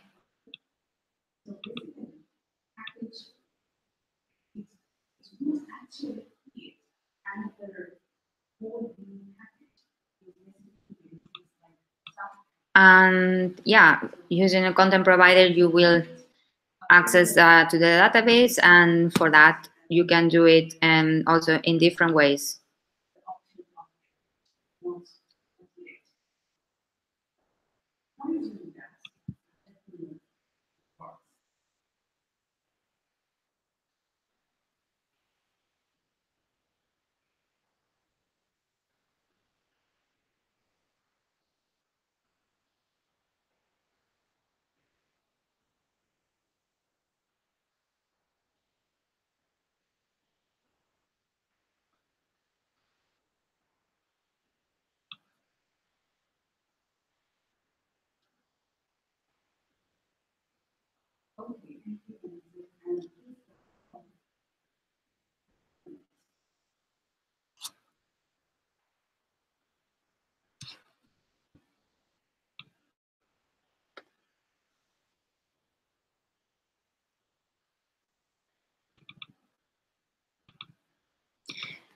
Okay, so let me know if I answered the question. If not, then I will follow up. Okay. Meanwhile, I will continue because I see that we have some other questions. So yeah, Ismael, you were having some issues with the console layout before.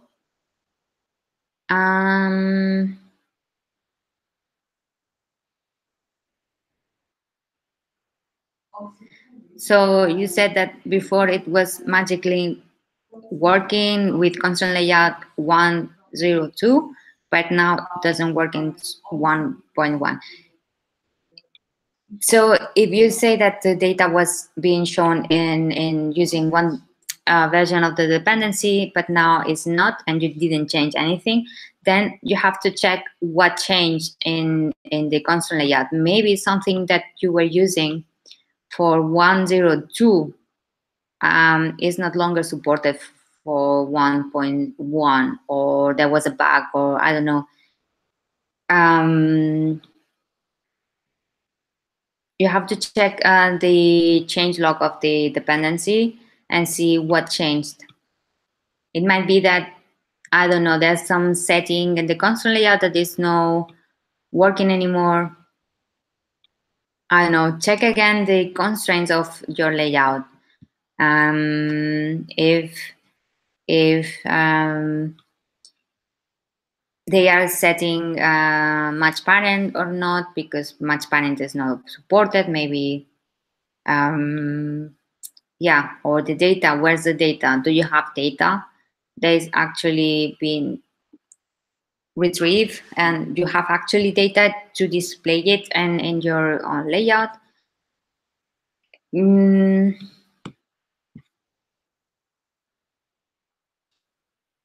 So yeah, try to find debug it and find where's the error. I cannot say more about that, sorry. Try to debug and have more specific questions, and we might find the issue.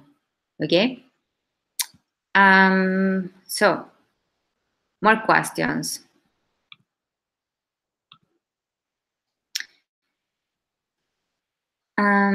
So Sergio, you were having a question before. Let me check. What was it? Mm.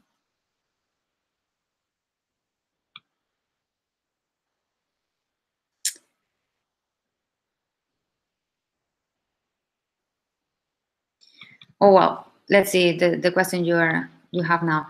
What could be the reason why when this detail activity is open, it's not shown from the beginning, it does in the middle?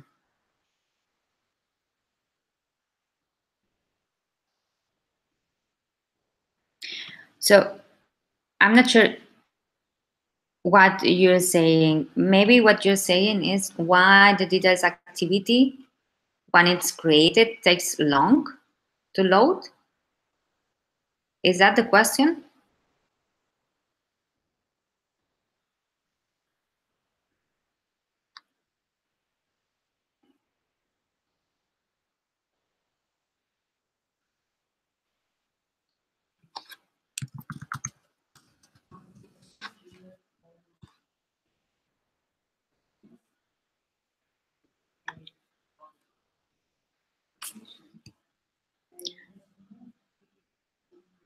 Okay, so again, question from Sergio Vieira or Sergio, not sure.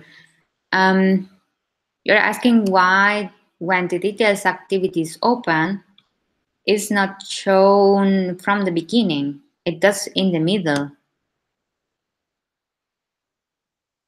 I'm not sure what you're trying to explain. Then tell me. So, do you mean that you have this screen and when you open the details, it's opening in the middle? I'm not getting what's the question. If that's the case, you are trying to explain.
So, is there anyone there?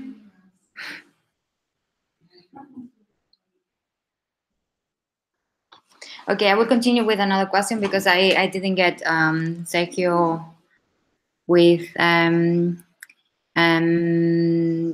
Seridan question, and I need more information because yeah, I don't know what's the problem if this when the screen is being loaded instead of taking the full um, screen, it's being shown in the middle. I don't know. From what I see in the screenshot, you have some maybe bottom sheet and in the details, and that's when you load it, you're loading the poster. You don't have the list of reviews, and maybe it's this bottom sheet, the gray area of the layout is loaded in the middle, which would be I think it's the default behavior from this Android component, and then it scrolls up because I don't know how it behaves and it might be that it's getting the calculating the height depending on the data inside. Not sure. So it might be that it's the um, Android component you're using, this bottom sheet. I guess that's probably closer to the question. So while we get more info, I will continue with more questions. So Daniel, um,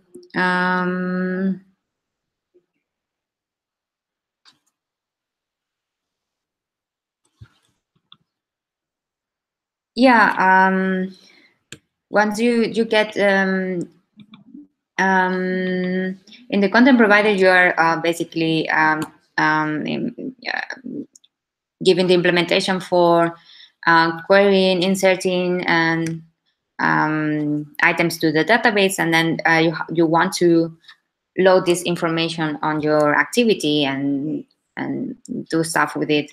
So yeah, one thing is the database itself. Then you have another, like a layer on top with this how to expose this data. And with content providers, what you are doing is exposing this data to other apps, and then you have to once you want to load this data, besides querying, inserting, and everything, you have to also load this data on your activity. So you have to handle this loading also independently.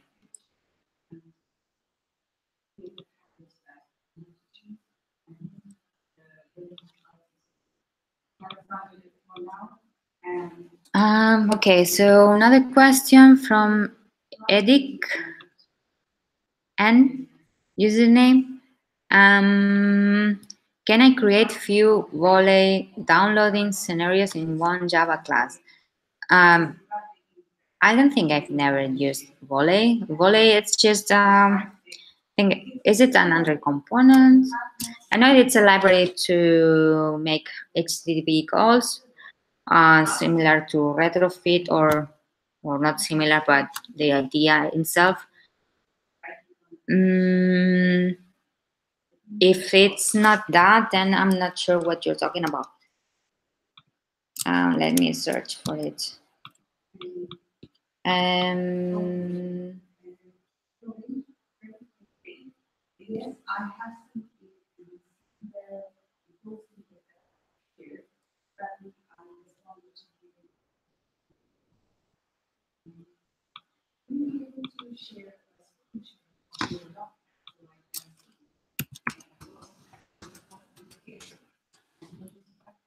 okay, yeah. So I guess that's what you're talking about. How to, if you can have different volley um,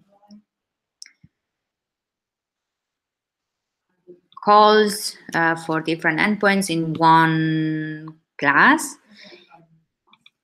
Yeah, so basically you in one class you can define as many use cases that you want, for example, or have it separated in different classes, however you want, with an interface that is or an abstract class that it's defining how those classes have to be. But yeah, you could have one class that defines different scenarios for downloading, meaning one for calling the movies to retrieve the trailers, the movies endpoint, one for getting the list of top rated or most popular, and the other one for the reviews. So you could define those different ones in one Java class. Yes. I guess I got the question. Let me know. Otherwise, we can follow up.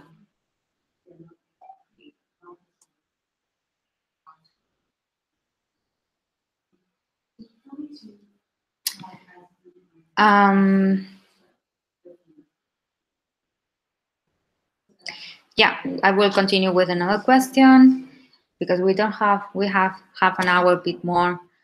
Yeah, okay, yeah, cool. So that was it. Cool. Yeah, next one is from Juan Antonio. So question from movies, popular movies stage 2. When I rotate the phone, what elements I need to persist on the movie detail?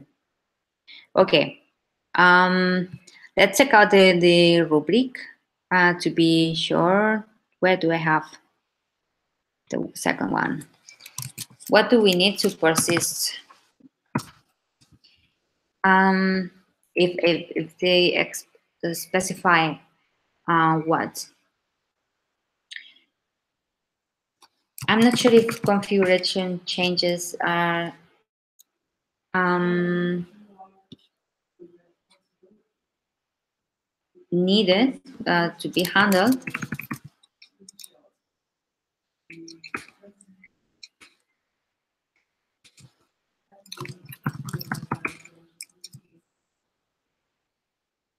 As I remember in the rubric for the stage 1, you didn't have to.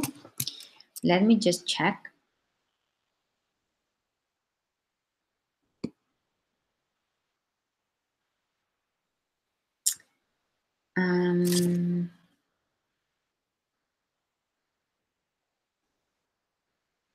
It was in the last sentence. What? Let me check again. Rubric 2, rubric 1. This is okay. And rubric 2 in the end, I think it's.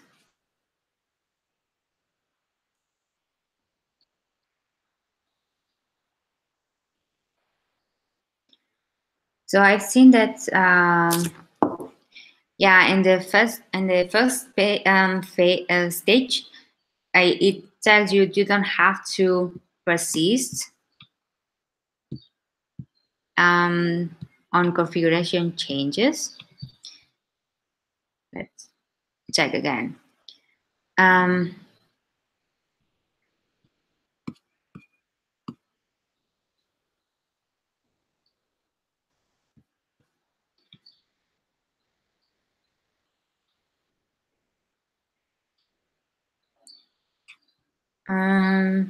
I'm checking. I think the rubric itself it's a bit misleading because in the part 1 it says that you don't have to handle unsafe instance state. But in the second one doesn't explicitly say you have to, but it's linking also at the Android nano-degree general guidelines. So there it should be saying yes, you have to persist. Okay, what you can do is just to save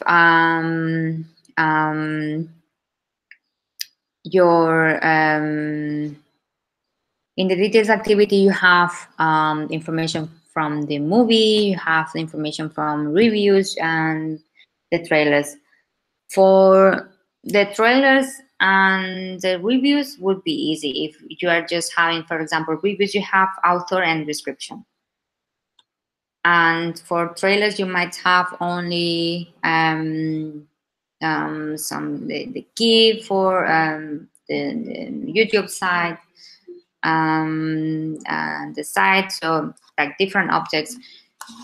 That would be something to save. Also from the movie details, you can save it all. Yeah. So basically,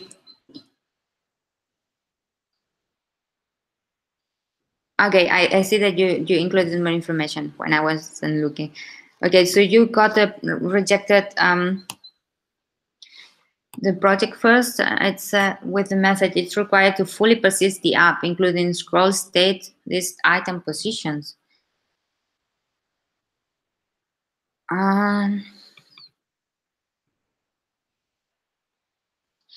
Okay. Let me check again the guidelines. Yes, yes. I will share my screen so I can, yeah,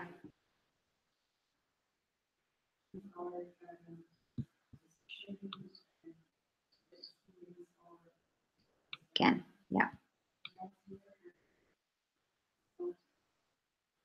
Okay, so basically on your message review, it says that you had to also include save the state of the position of the adapter of your list. So this is correct because if we go to, so I will show you. This is a rubric from stage one. At the end, it says for stage one, it's okay if you don't restore the data using unsafe instance state. Okay. Then we go to rubric two, and here on top, it says that it will meet the specifications, for example, if it's written in Java and also conforms to the common standard of um, um, Android nanodegree general project guidelines. If you open this link, you will find more information. And on the persistence and the user app state, it says basically that, yeah, restores the user or app state using unsafe instance state. For example, when a list item is selected, it remains in the selected on rotation. So basically, there's a way of doing that on for Recycler View. So this is just one of the requirements. When activity is displayed, the same activity will appear on rotation. Great. Any input that the user might have. In this case, we just we still show the same information for the reviews and for the trailers. Basically, what it means is that on rotating your device, you're not making new calls to fetch new data because you already have the data. You don't have to make new requests. Also, yeah, when the device and the app is again resumed after it's been locked and for short time, you will see the same as you left it. Yeah, when you open again your app, yeah, um, you show everything you can, and you might need to fetch new data, but you might proceed some data like user preferences and stuff.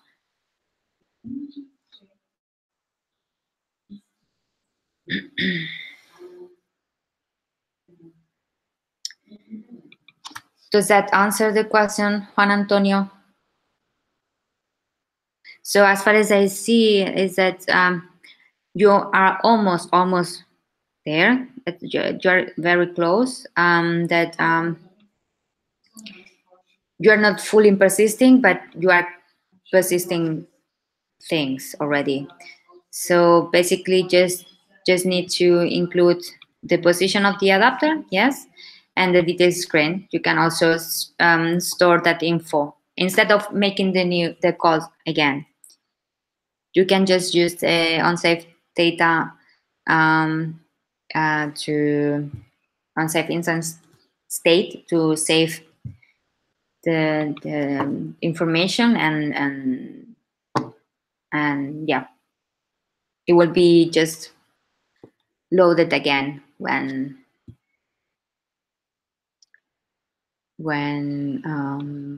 the activity is recreated again.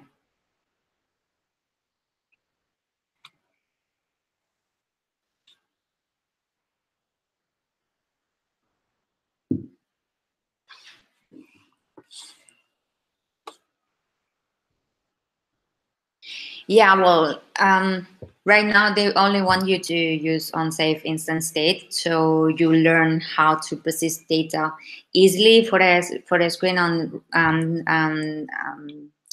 when rotating, when having configuration changes. You don't need to do anything more fancy or not fancy, but might be, of course, better. Just keep it simple as you can.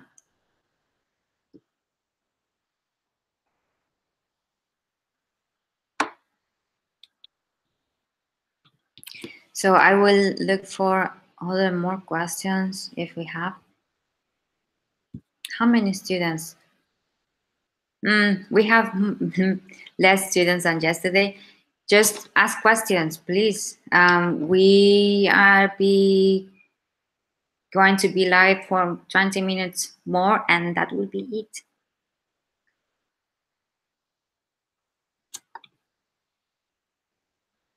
Okay, so yeah, Sergio, what I was saying before is that I didn't get exactly how your layout works.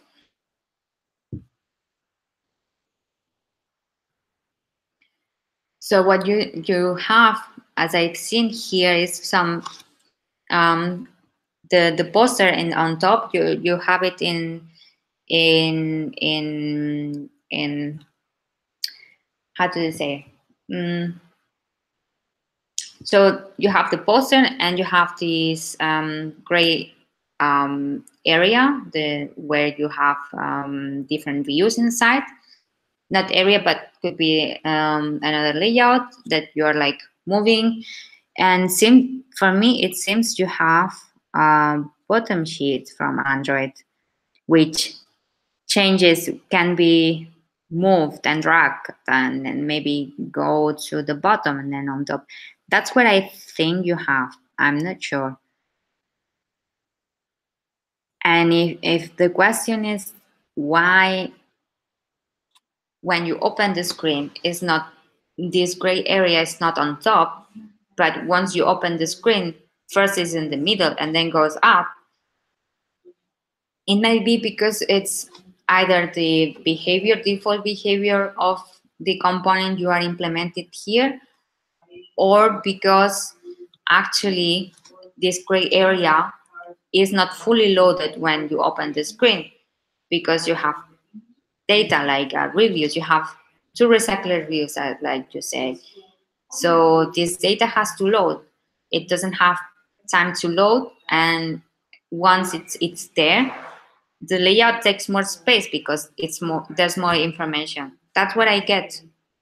It can happen.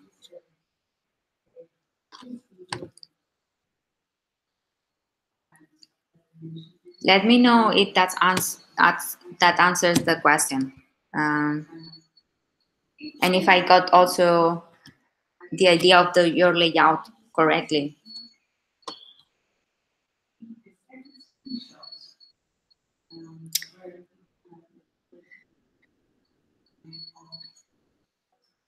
Okay, I will continue with more questions meanwhile.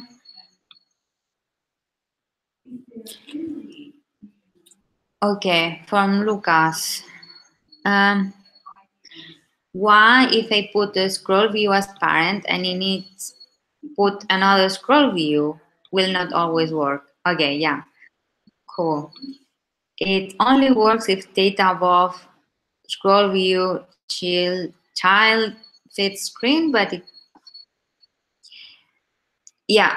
So yeah, what Guillaume is saying, yes, you cannot have multiple scrollable things in scrollable things, because it gets crazy. Okay, you have a scroll view and you want that it's scrollable, but inside you put another thing that it's also scrollable, right?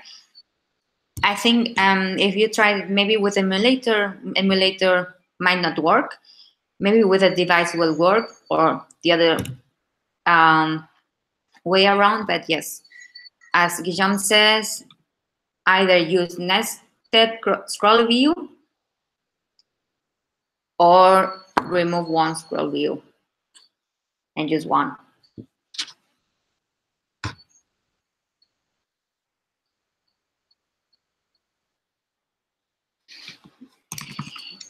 Yeah, I think I also got the same issue. I once created a scroll view and inside put another scroll view or recycler view, and it just went crazy. And I was like, what's happening? I didn't get it. Because I think in the device or the emulator was working and in the other was not working. And I was like, what's happening? And then I realized I had two scrollable things messing around and not working. And also about nested scroll view, you will be learning about this in the last course of the nano degree. And once you get to the material course, you will be learning cool stuff there.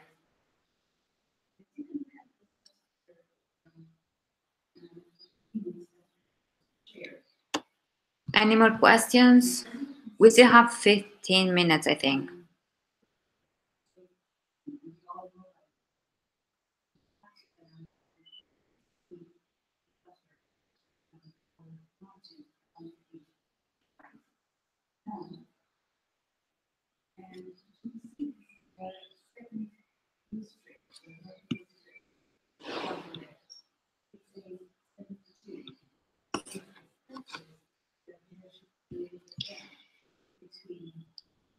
Yes. So basically, you're now doing the popular movies from developing Android apps. Then you do the other course, which is advanced Android apps. I'm not sure about the names because it sometimes changes. And then you do the backend app. Then comes a course about Gradle, I think.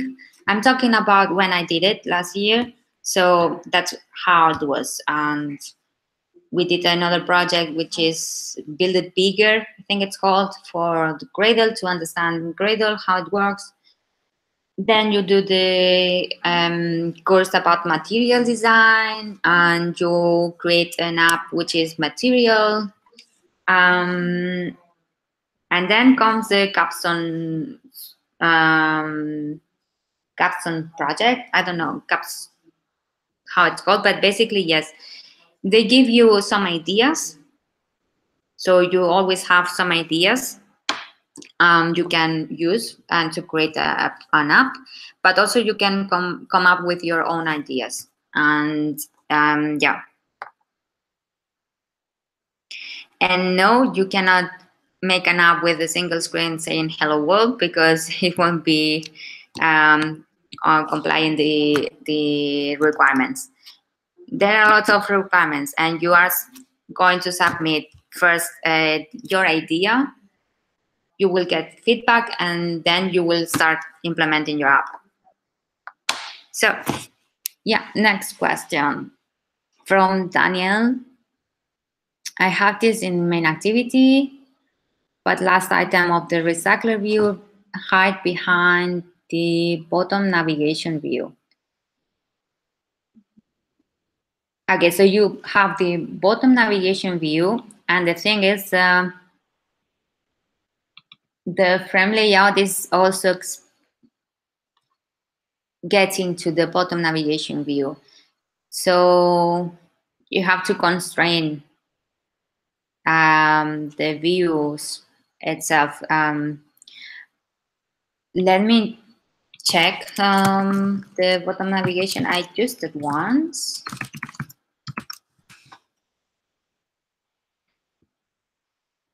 And it goes on top of some frame layout. Maybe I have some example.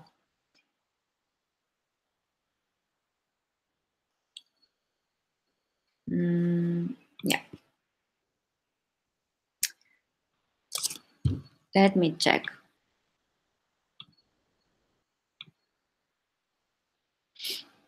Yeah.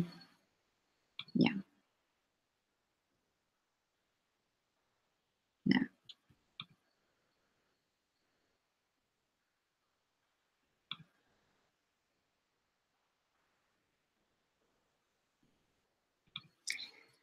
So maybe I can check the, ah,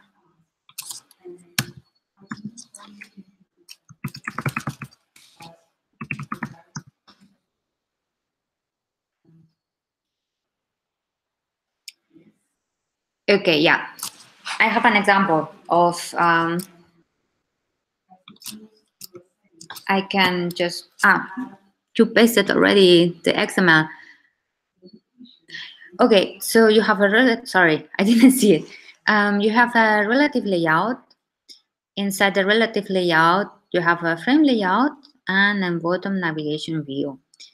ID navigation, okay.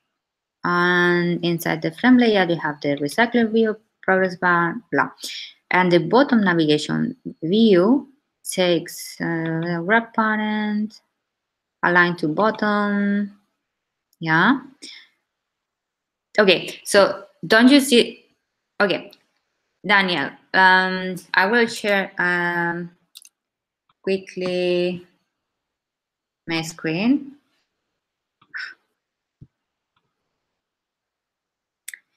Okay, so from what I see, you have relative layout, and inside you have frame layout and bottom navigation view. This bottom navigation view takes the width of the parent and it's wrapping the content. Perfect. And then the other item inside this relative layout, which is the whole screen, taking the whole screen, matching parents. There's frame layout with with layout with matching parent, okay, but height also matching parent.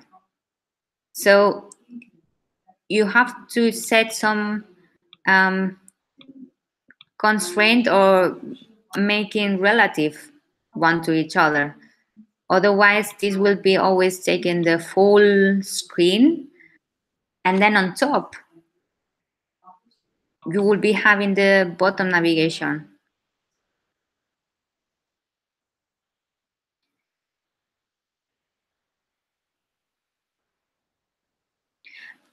Are you getting what I'm trying to explain, Daniel?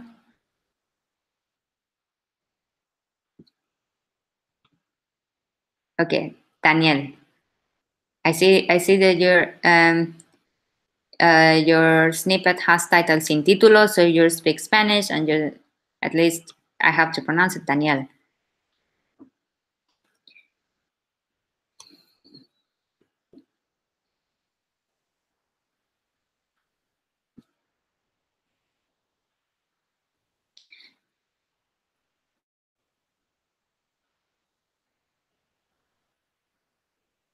So it seems that the problem you have is that you have two items in the relative layout, but one is already matching parent, and then you have another child which is on top of it.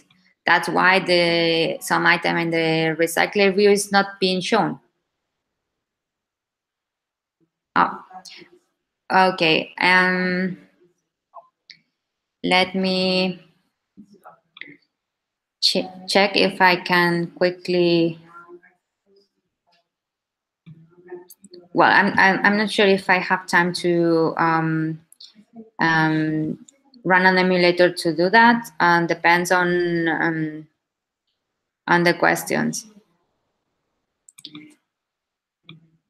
Try to if you don't understand, Daniel, if you don't understand how to do it, you can always try to use constraint layout and constraint the I'm not sure if on the courses they are explaining to you only constraint layout, but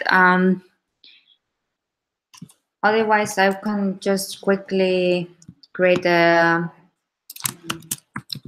layout without showing it, just telling you. Uh,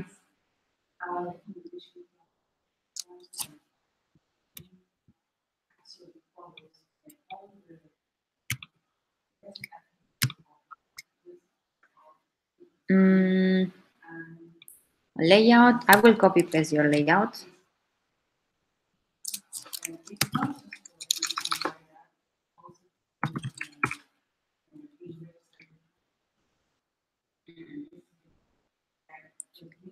Try to go fast. Oh,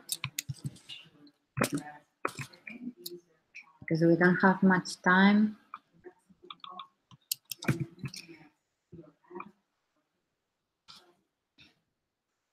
Okay, so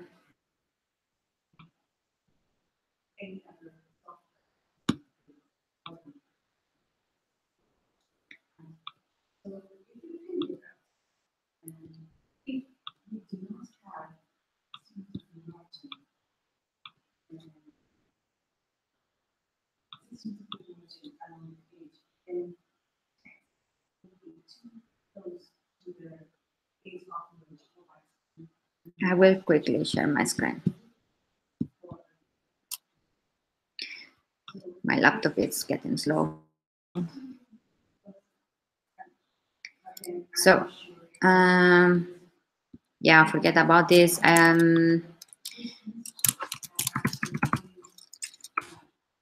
Okay, I will do it just quickly here. I copy pasted too much. I just copied the snippet you sent, Daniel. No, missing classes. Yeah, I know.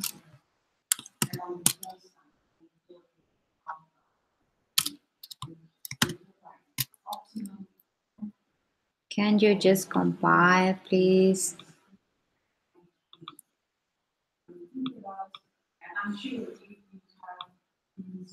Refresh.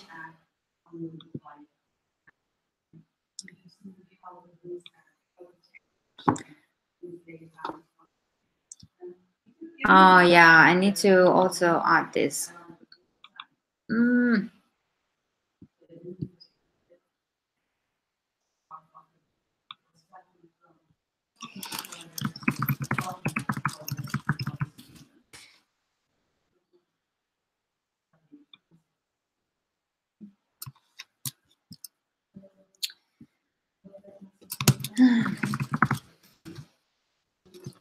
But I don't have time to show it to you, but with the full thing, but we don't need this. We can just put here any view.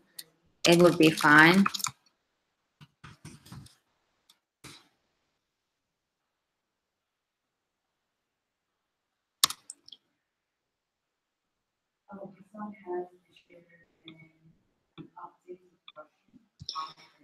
And basically,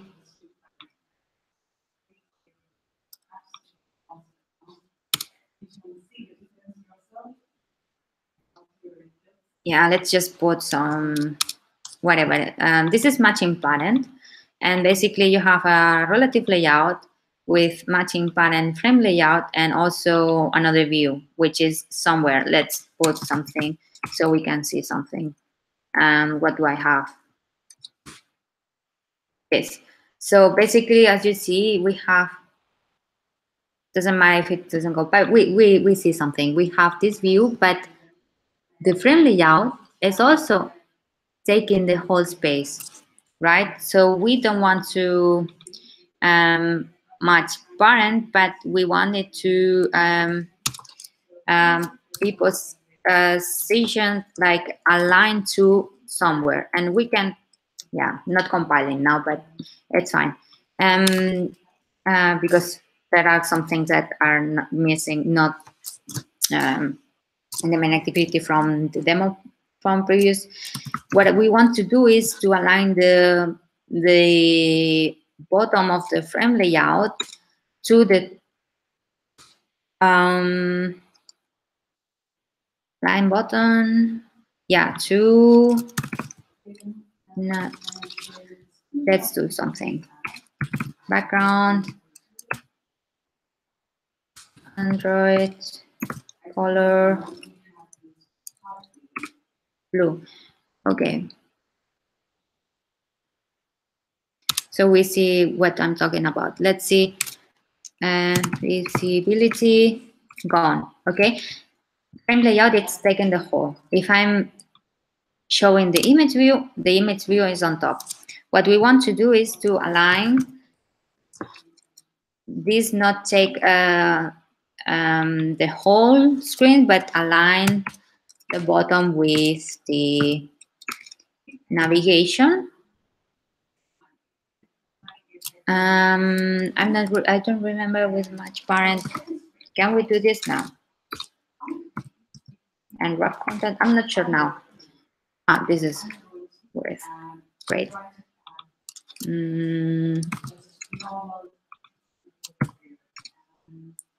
No, we cannot. I haven't been using relative layout for months. Let's see if with this will work. Setting the visibility as gone. No, we don't see it because it's getting with Mac parent.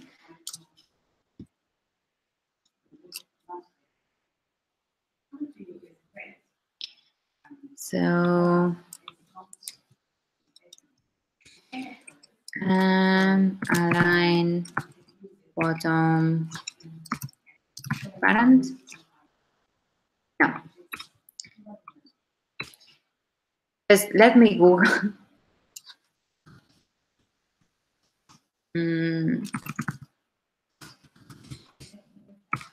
Yeah, I haven't been using relative layout in a long time. I'm using only constant layout. I quite like it.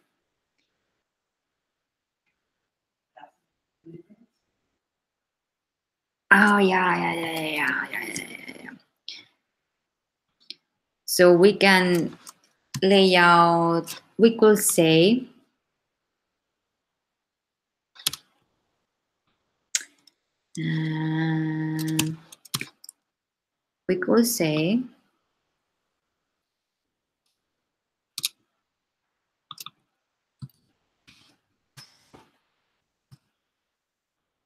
that this frame layout goes on.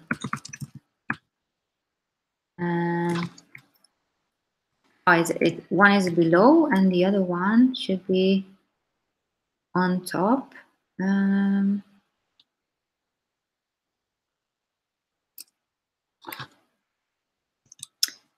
Yeah, this one align parent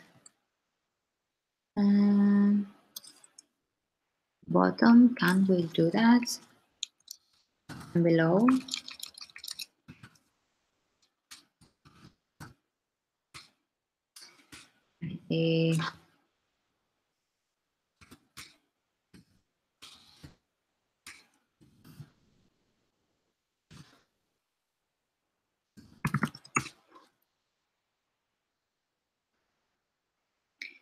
So this is good. Again.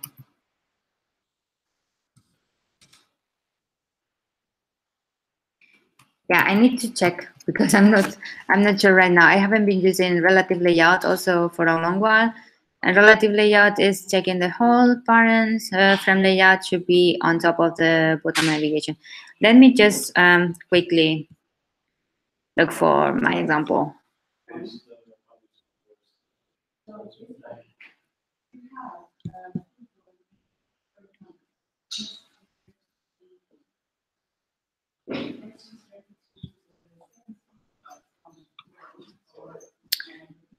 No, I was trying to finish.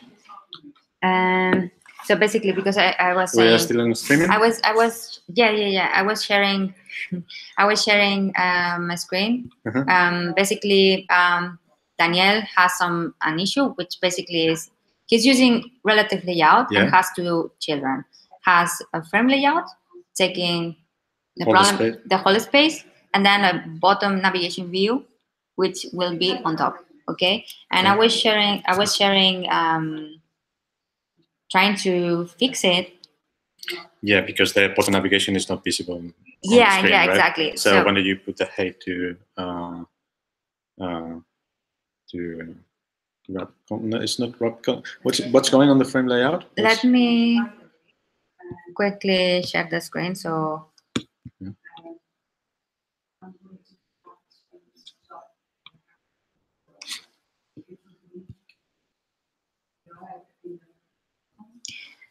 So yeah, what I was trying to say, I just use an image view instead of the navigation because I don't have the dependency. Yeah, and so right now, how do I have it?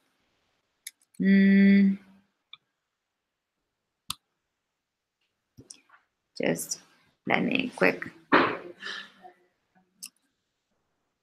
copy the same because I don't remember what I changed.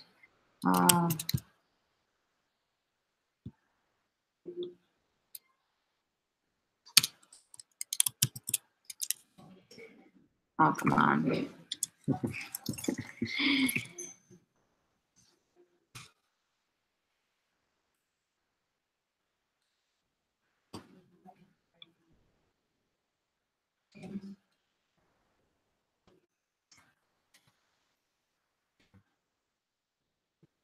Checking that also.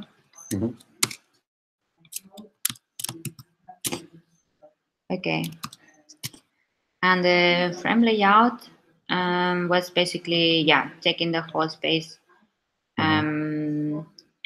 Yeah, but there should be. And the image, now let me just put something, whatever. Yeah, there it is. Yeah, so basically if this image view is visibility, it's not there, we can see that the frame layout is taking the whole space. Yeah. Right, and basically we just need to put the frame layout on top of the image view. The issue he has is that he has a recycler view inside the frame layout, which I don't have it here because I don't want to do anything. And the item, the last items on the recycler view is hidden, of course, right? Yeah. Okay, so let me see.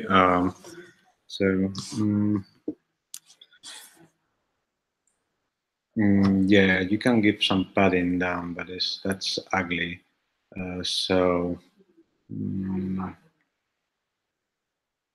We could have because if you put you can do. I mean, if you do here wrap content. I tried that. Yeah. So let's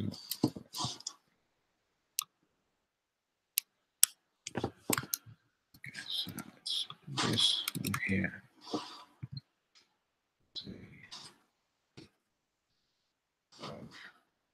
Above.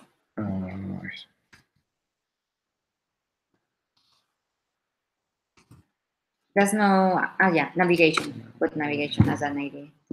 No, it's navigation. It's the ID he gave it.